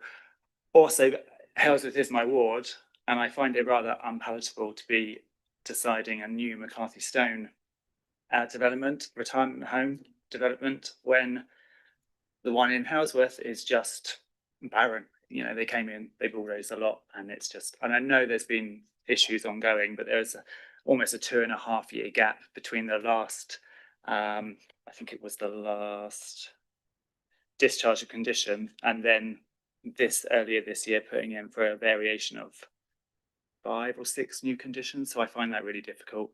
So I'm on the fence and I can't decide. I really would like to reject, but like Councillor Pitcher says, I can't find a reason to do it for this specific application. So, yeah, Councillor Bevan. If I can help here, there is one piece of the viability assessment I think that you could refuse this on, and that is the use of the alternative use value using the 9 properties which would not be subject to an affordable 40% element. Using that to calculate the land value. I think the council officers approved the use of that. To my mind, that's a mistake. So we are allowed to go against the officer's recommendation and reject something in that situation.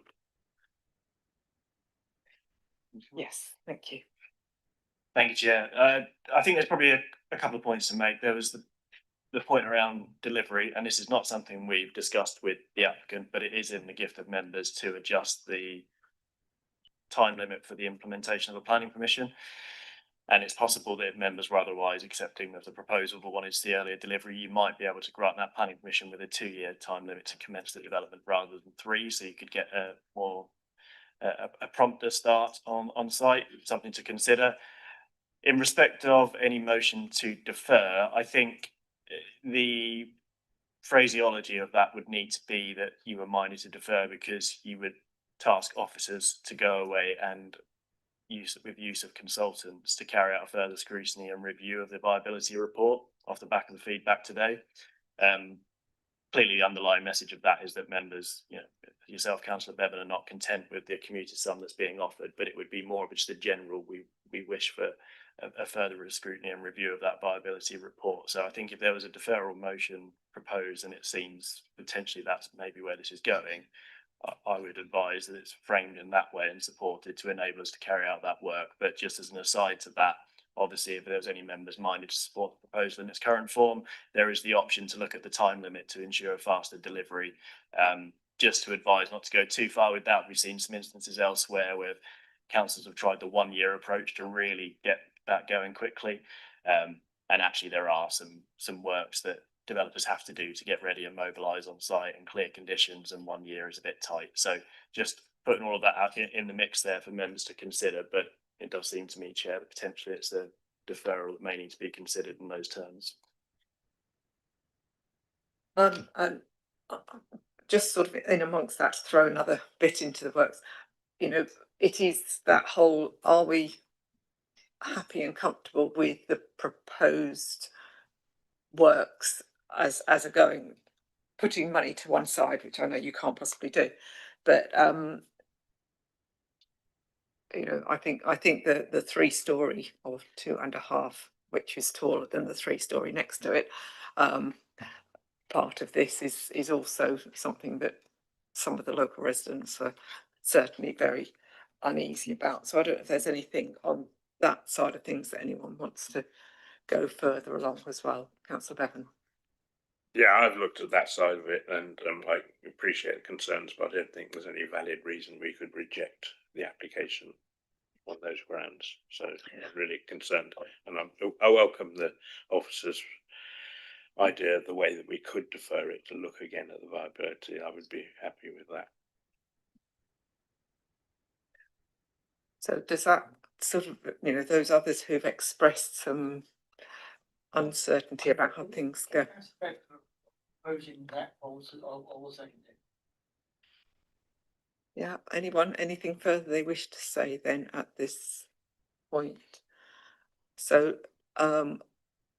we need to be, or I think between Councillor Bevan and Joe, are you sort of clear on what we're deferring for and what it is that we need to ask, what is our actual ask? Yeah, as I understand it from what the officer said, is again deferred so the officer can have a look at the viability and presumably discuss with me the viability, and we could have a look at specifically the use of the alternative use value technique on the 9 home development, which I think is wrong. So particularly look at that and maybe come back to the applicant and say, well, can you just up your offer a bit? We're not talking about 2 million, but a bit more. And I'm sure we can come to some agreement which would be good for the community and get this built, which is what we all want. Yeah, is everyone happy with that as a way forwards? Let's take so it's been proposed, seconded, take a vote on that then as a deferment.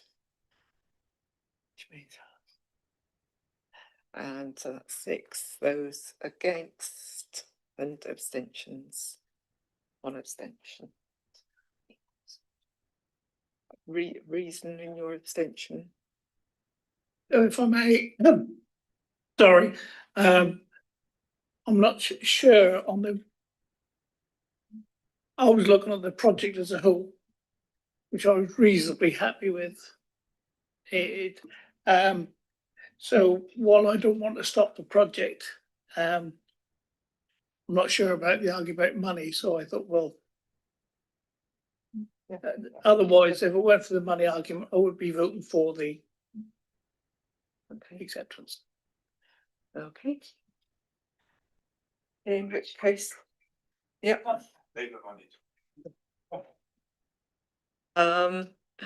Thank you all for that. I'm going to suggest that we now have a 10-minute adjournment before we continue with the later items. I'll make it.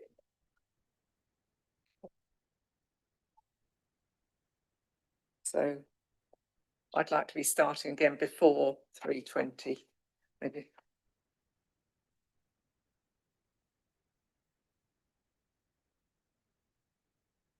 Please remain seated until the host has finished the feed.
Thank you, Chair. We're back online. Thank you. And moving on now to agenda item number 8, which is Pier Pavilion in Southwold.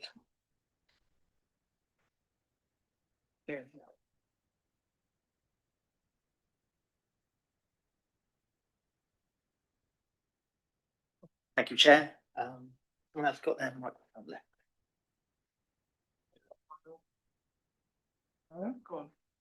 Okay, yeah, I'm presenting item 8 this afternoon. This is for the extension of the existing Pier Pavilion building, the conversion of the first floor and the addition of a second floor into 11 new lettable holiday rooms with external alterations, the replacement of the windows, provision of a lift, and the remodelling of the forecourt in front of it. The reason it's before the committee is the forecourt in front of the pavilion is owned by East Suffolk Council, and therefore the application has had to come straight to committee. This is the site location plan, and the whole pier has been outlined in red, but we are primarily looking at the pavilion building and the forecourt just in front of it to the west. And this is just the aerial photo. As you can see, the site parking area to the front of it and the main pavilion building itself. And this is just a bit of a closer up photograph of that parking area and pavilion.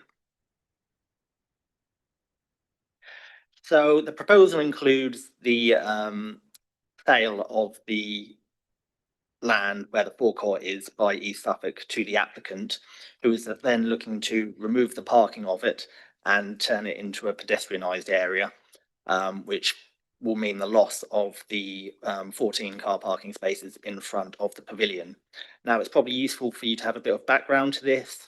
I was talking to the East Suffolk parking team, and at the moment, these parking spaces have been and have historically been free. However, East Suffolk were going to start charging for these spaces in the near future. However, in conversations with the applicant showed signs that they were actually interested in purchasing this land off East Suffolk, and the East Suffolk Estates team were happy to support this proposal and potentially sell them this land in the future, on the understanding that this does get turned into a pedestrianised area where they can put seating and potentially hold events, but it does mean the loss of the parking as it is. As you can see, this is the main area in front of the pavilion. The green line approximately shows where the ground would be pedestrianised with the loss of the parking, with the remaining area kept as an area for vehicles to move. So this is the existing pathway in front of the pavilion. As you can see, it's quite narrow.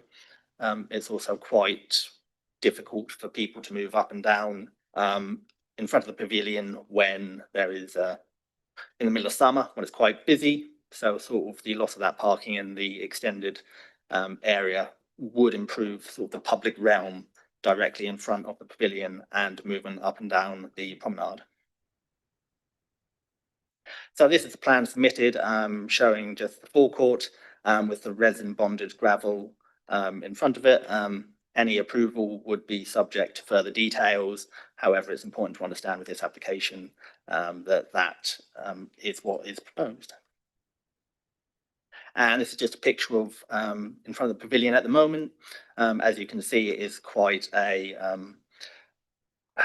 vehicular populated area. It's not particularly helpful to pedestrians. Therefore, removing some of this parking and improving the pedestrianised area would be a benefit. So these are the existing ground floor plans. As you can see, currently it's primarily made up of the arcade area and the fish and chip cafe to the right. And the proposed is basically to try and simplify that. So you have the arcade more opened up and the cafe also to the right, again, more opened up, less messy internally. And this is the existing first floor. Here you can see the historic theatre area. However, that has been sort of built over slightly with some internal walls and also the bar to the right. But again, as within the report, this entire area hasn't really been used as a theatre or a public event space for nearly 20 years. It's primarily just been used as office space and storage for the amusement arcades and cafe below. And this is just also the stage, which is slightly raised up above that first floor. So this is the proposed first floor. Here you can see 10 holiday let rooms with showers, each with sort of their own deck or balcony, and also an office area at the front and the 2 lobbies with the 2 staircases, which currently exist there at the moment. And there's also going to be a second floor with a domed roof, and this is sort of going to be a master suite with a deck at the back, dressing room and bath, and both of the stairwells will sort of be raised up to reach this additional floor. And this is just a quick roof plan. So onto the elevations. This is the existing elevation, the front elevation. As you can see, it sort of has this modernist appearance. And this is the proposed. Sort of, it is going for a slightly new, more Art Deco style with the glazed windows. However, that was how it was originally built, and I will show a photo of that later in the presentation. And this is the south elevation existing and the proposed. Then we have the existing east elevation and the proposed. This is the rear.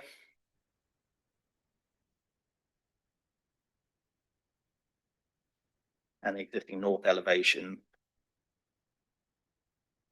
and the proposed.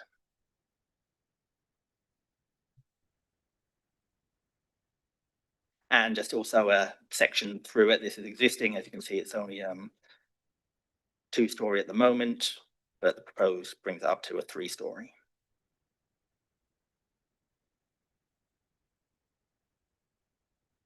So this is that historic picture that I showed you. On this picture, you can see that the building did originally have sort of glazing bars within the windows. So the new design is effectively reverting back to that original style.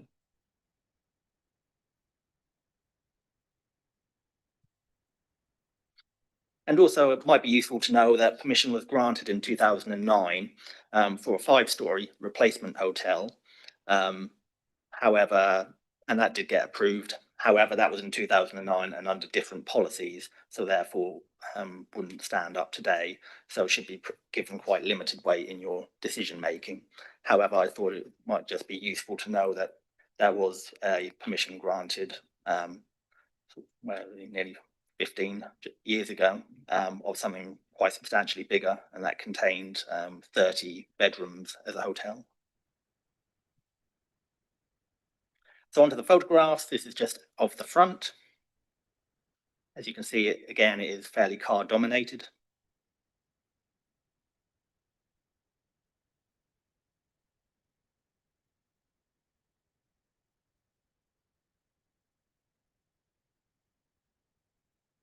And this is looking up Pier Avenue. Part of the reasoning to remove the parking at the front was also to improve the appearance when approaching it from Pier Avenue. So when you're approaching it, you haven't got a line of cars in front of it. When you get to the end of the road, it will just be stood there without sort of that big car dominated line in front of it. And this is looking at it from the rear.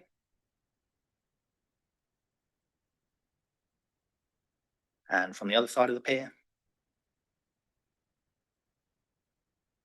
And from all the way at the end of the pier at the back. And then this is looking at it from the south. And this was a photograph given to me by the town council, who wanted me to sort of get the idea of it in the context of the pier as a whole. So you can kind of see it as it sort of steps down, getting smaller as you sort of go towards the back of the pier and from a greater distance there.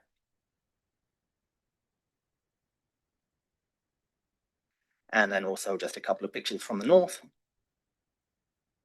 And again, that's one has the buildings at the back of the pier sort of in it for scale.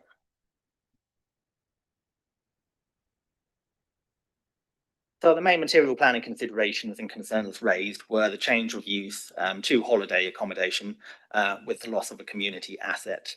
Now, the existing first floor, its historic use was as a theatre and bar. However, that was nearly 20 years ago. The town council argues that that loss of community asset should be evidenced that it wouldn't cause harm and that 12 months worth of marketing should be provided. However, we consider that actually if the applicant proposed a certificate of lawfulness saying that it hasn't been in that use for more than 10 years and that actually it's been in the storage and office use, then realistically they're likely to get that because we all know that it hasn't been used as that community use for over 10 years.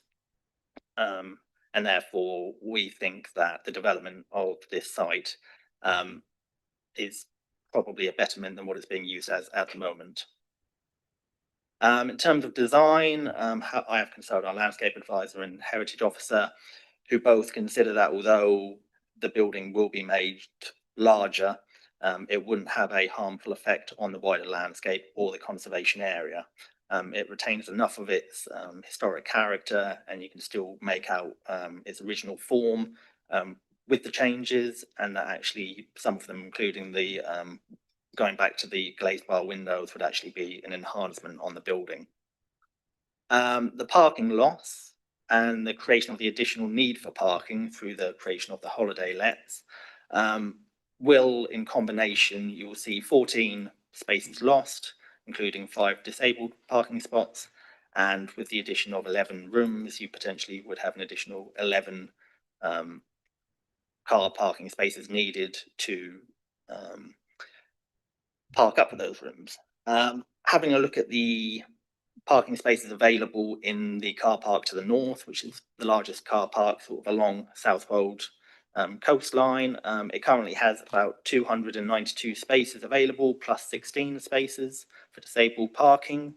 And then at peak times, there is a temporary car park north of that, which has an additional 187 spaces in it, which provides altogether 495 spaces at peak times of the year.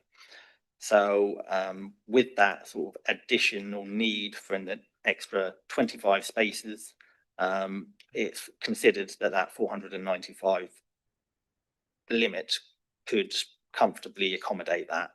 And I came to that conclusion in consultation with our parking services team, who provided me some details as to how busy the East Suffolk car park is at different times of the year, with the August month being the busiest period, having about 15,000 tickets logged, with then July around about 9,000, so quite a significant difference between those two, and all other months of the year sort of less than 7,000, quite considerably. So realistically, August is the only time of the year where it's likely to be impacted with the additional parking, but it's not considered to be a significant enough impact that we should look to resist the application. So the recommendation is to approve subject to conditions with a 3-year time period, compliance with the plans, the holiday accommodation restriction, some additional material details needed, a flood management plan, and a construction management plan. Thank you.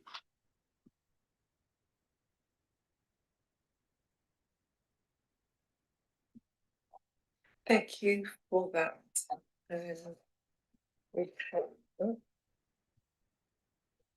We do have, so first, any clarification from anybody?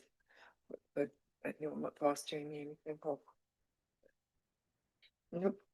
And then we do have John Bennett, the architect, with us. If you'd like to come forward, Mr. Bennett, thank you.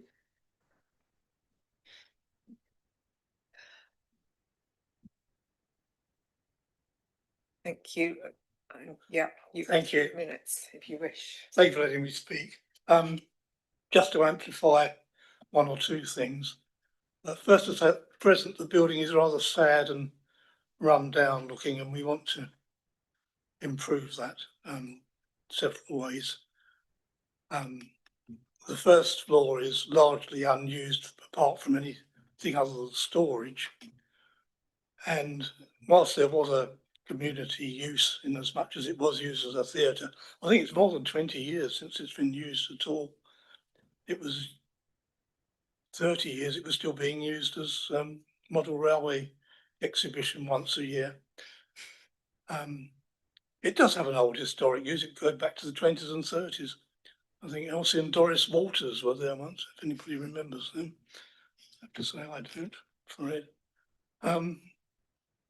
We've tried to make the building a much more attractive edifice in the context there, and we've referred to the original form of the building and the windows and so on. There's an environmental improvement in as much as we've overclad the building to improve its thermal behaviour. But I think if you've got any questions, by all means ask. But I think that's what we've done. Thank you. Thank you for that. Do any members of the committee have any questions for Mr. Bennett? No. No, I think we're happy with what we've seen from the report and that comment from you. Thank you, Mr. Bennett.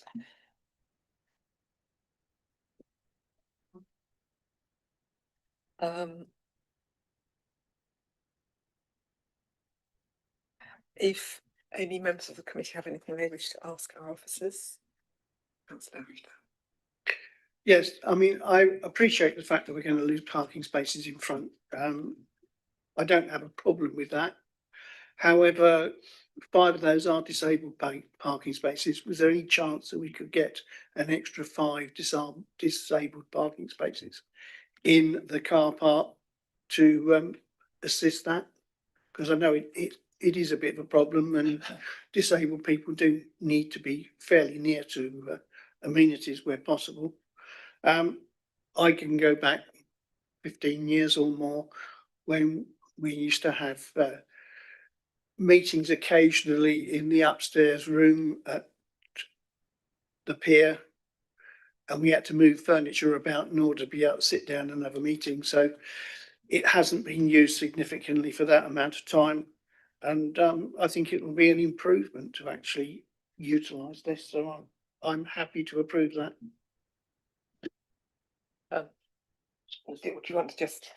Yeah, so the main car park East Suffolk has to the north, it does have 16 disabled spaces in it already, but obviously I imagine they probably want to create a bigger percentage of disabled to normal spaces. So knowing that they're going to lose 5 spaces in front of the pier, they will probably want to try and replace them elsewhere. However, I can't guarantee it as part of the planning application, but I can have a word with them and see if I can persuade them that more disabled spaces would be better.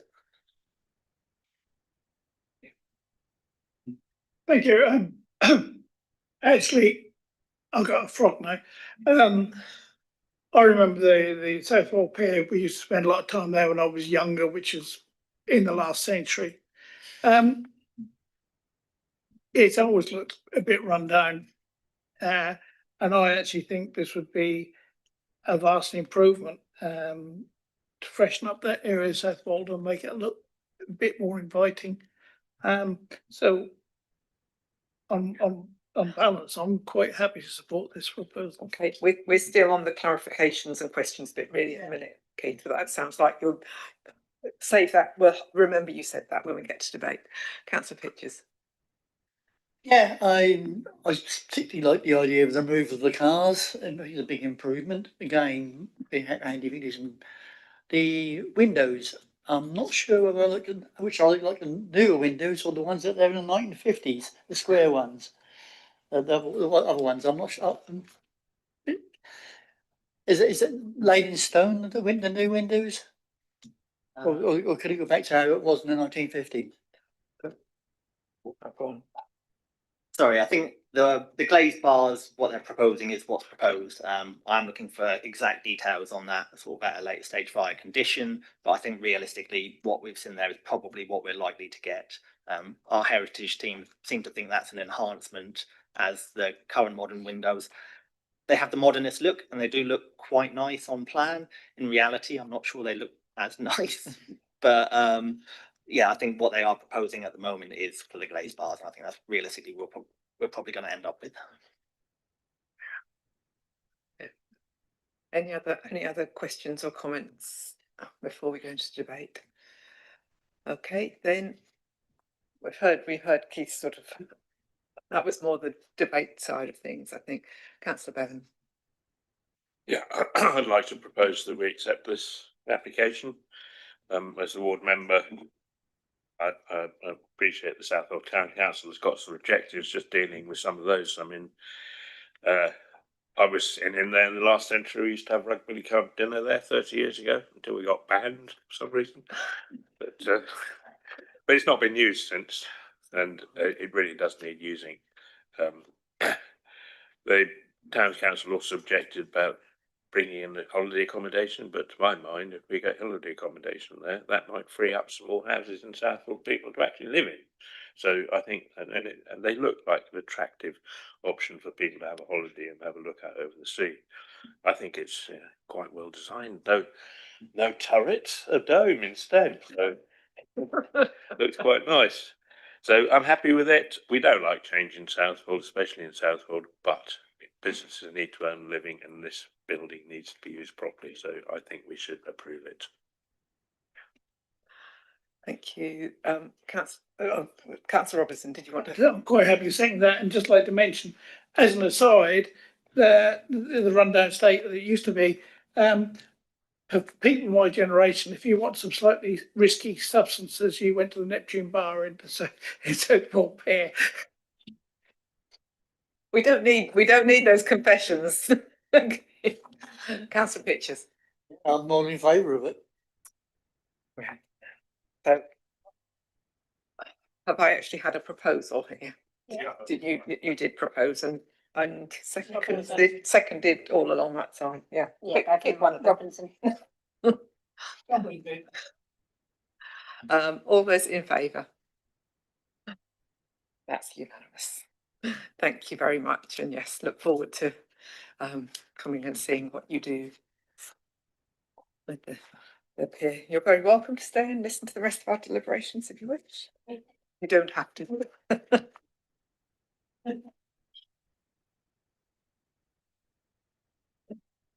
you, Jamie. Moving on then to agenda item 9, which is Beech Tree Farm at Kelsell.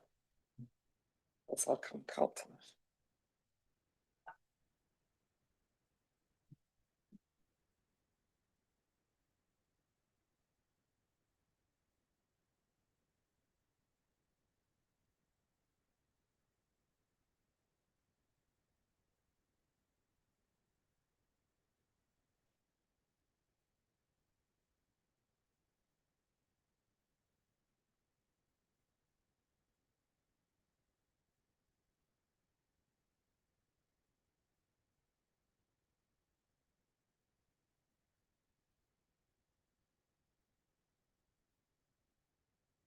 Good afternoon, Chair and members.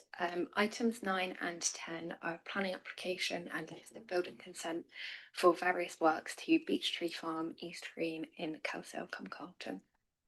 The works relate to replacement windows and doors in both the oldest part of the building and the 1990s extension.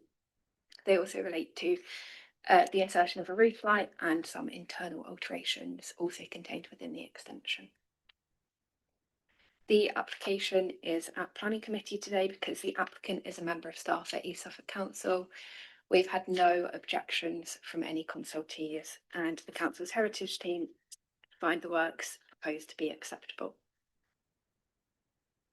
Here is the site location plan.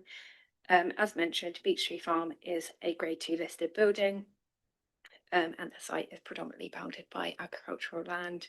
It's accessed down a relatively long track, and is not visible from the highway. And for context, this is just where the site is, and East Green, which is to the northeast of Kelsale. The works proposed include the replacement of the first floor window within the original cottage.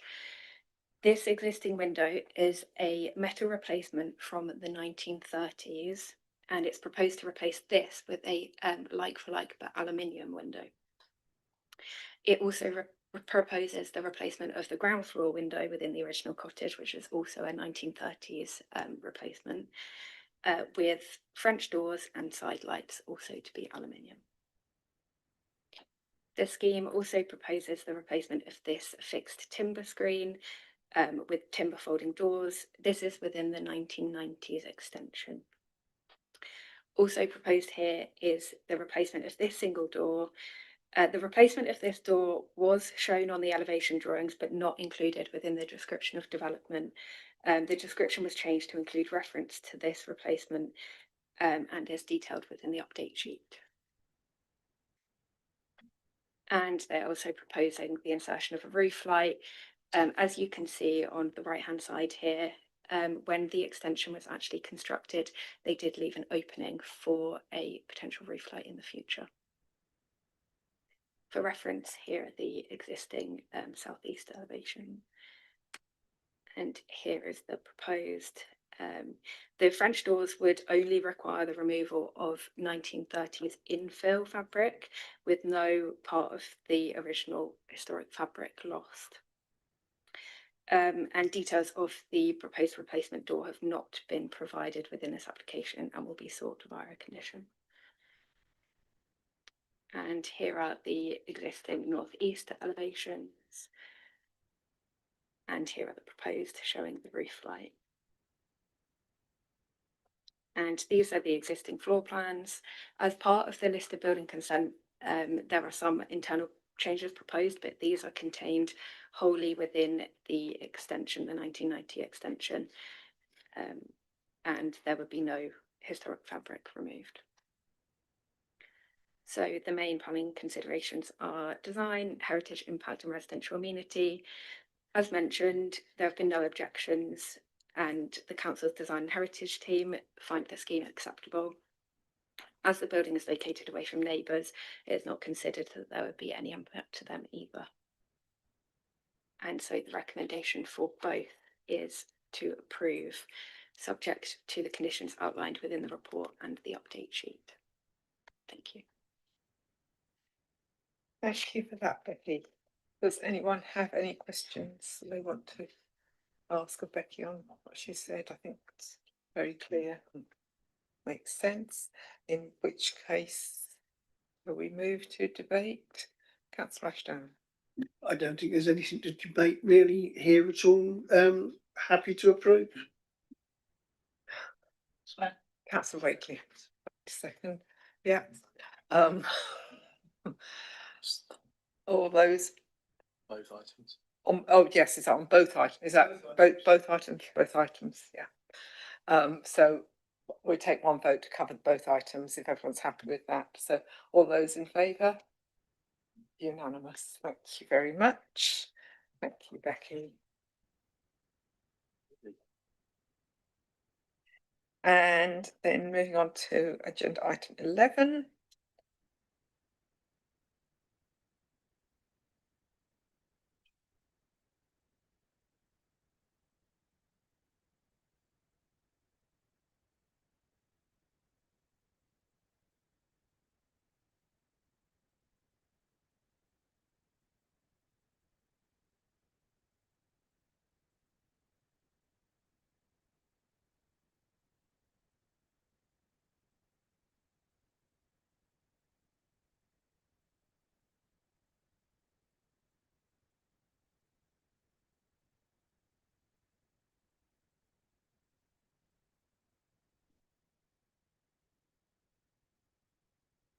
Thank you. Item 11 is for the installation of raised decking area to the rear of the property at 7 Windsor Road in Lowestoft. This application is being presented to the Planning Committee today for determination, as the agent is a member of staff at East Suffolk Council. There have been no objections from Lowestoft Town Council, from the ward member, or from any consultees. So the application site is a 2-storey mid-terrace dwelling on Windsor Road in Lowestoft's settlement boundary. For reference, the aerial image on the side, there is a commercial site to the rear of the property where the decking will be placed. Some photographs from within the site, looking at the current ad hoc sort of situation that they have at the moment, with some pallets to create a more level access for the wheelchair user at the dwelling. And just for reference, some screening that's already been put in place by the applicant. They've also commented that they are trying to make this more green for both themselves and for the neighbour as well, to just limit any impact on their amenity in terms of overlooking. So the proposed decking would just infill this gap towards the side of the 2 dwellings. There wouldn't be decking across the entire garden, so there would still be some sort of green external amenity space. The existing elevation at the moment, so the internal floor level is 37 centimetres higher than the exterior, which is why it's not going to be permissible under permitted development rights. And just an idea of the existing screening that's already been put in place on the left-hand side. The proposed elevations, from the rear, there'll be some hand railings and steps for easier access to the rest of the garden. And the proposed side elevation, which obviously won't be visible due to the existing boundary fence. And the recommendation is for approval subject to the conditions outlined within the report.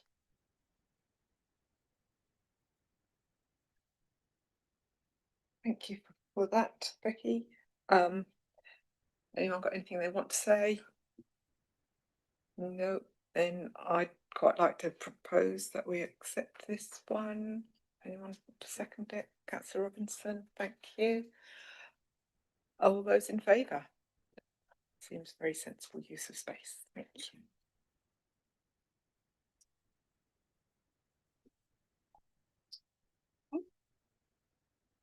And agenda item number 12, land to the rear of 3 and 4 Hog Lane in Ilkeshaw.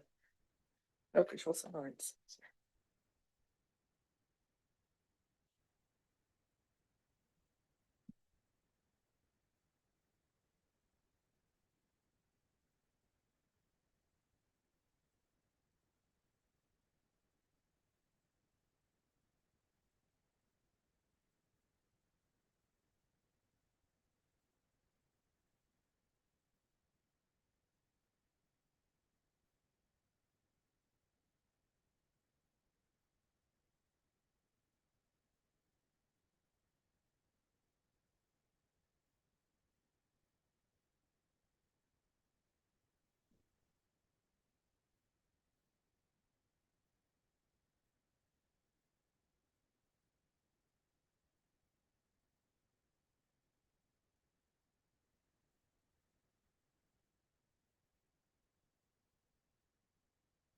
Okay, this is item number 12, members. It's for the change of use of part of the land from agricultural to small holdings on the edge of Ilkeshaw St Lawrence.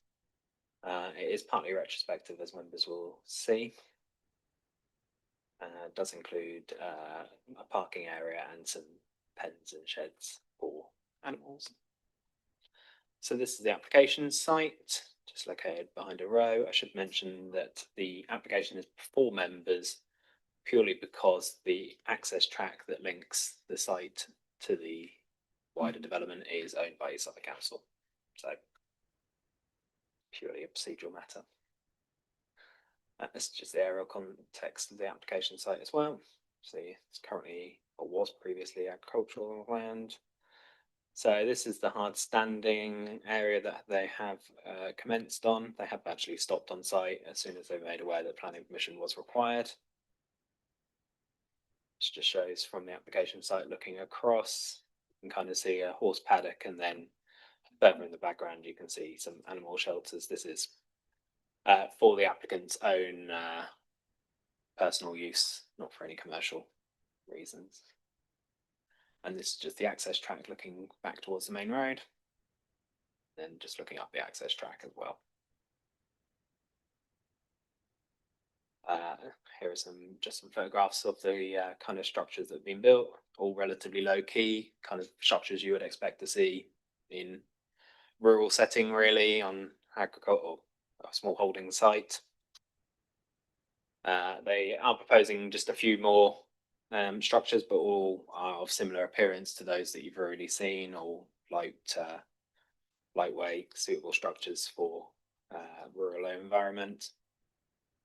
So this is just some examples. This is the pig house and pen house and run, incubation building, hatchery storage building, and field shelter for the horses. Principle of development is acceptable. It's a rural enterprise in a rural area. Design and landscape impacts are limited. These are, as I say, lightweight structures, and as you would expect in and kind of rural agricultural setting. Residential immunity impacts limited. Highways, there's no adverse impacts on highway safety, and there's no adverse ecology impacts. And as such, there is quite a few conditions, but mainly they are just in relation to limiting the number of structures essentially to the site and ensuring that it stays as a small holdings. Members might have noted the small spoil heap in the corner of the car park, and that's proposed to be removed within 6 months, and just some further landscaping details as well to be submitted within 6 months, and ecology enhancements. But overall, officers are content with application, and the recommendation is for one of approval. Thank you. Thank you. Thank you, Matt. Anyone got anything they want to say at this point? Well, then, Yeah, just obviously a matter of clarification. What exactly is the difference between agricultural land and a small holding? Surely there's different types of farming. It usually just comes down to how it's used. I think agricultural tends to be more of a commercial enterprise. Small holding is a personal enterprise. And you can, I think, as you kind of allude to there, you can kind of see where the applicant might have started doing the works thinking that they didn't need planning permission at the end of the day. So, yeah, they are very linked, but they are slightly different, subtle differences in planning terms. Yeah, every day's a school day, as they say. Malcolm, you've learnt there's not much difference, but there is a difference. Anything else? Nope. Then I'd like to propose that we accept. No, we put this one for approval. Councillor Pitchers, your turn, I think. All those in favour?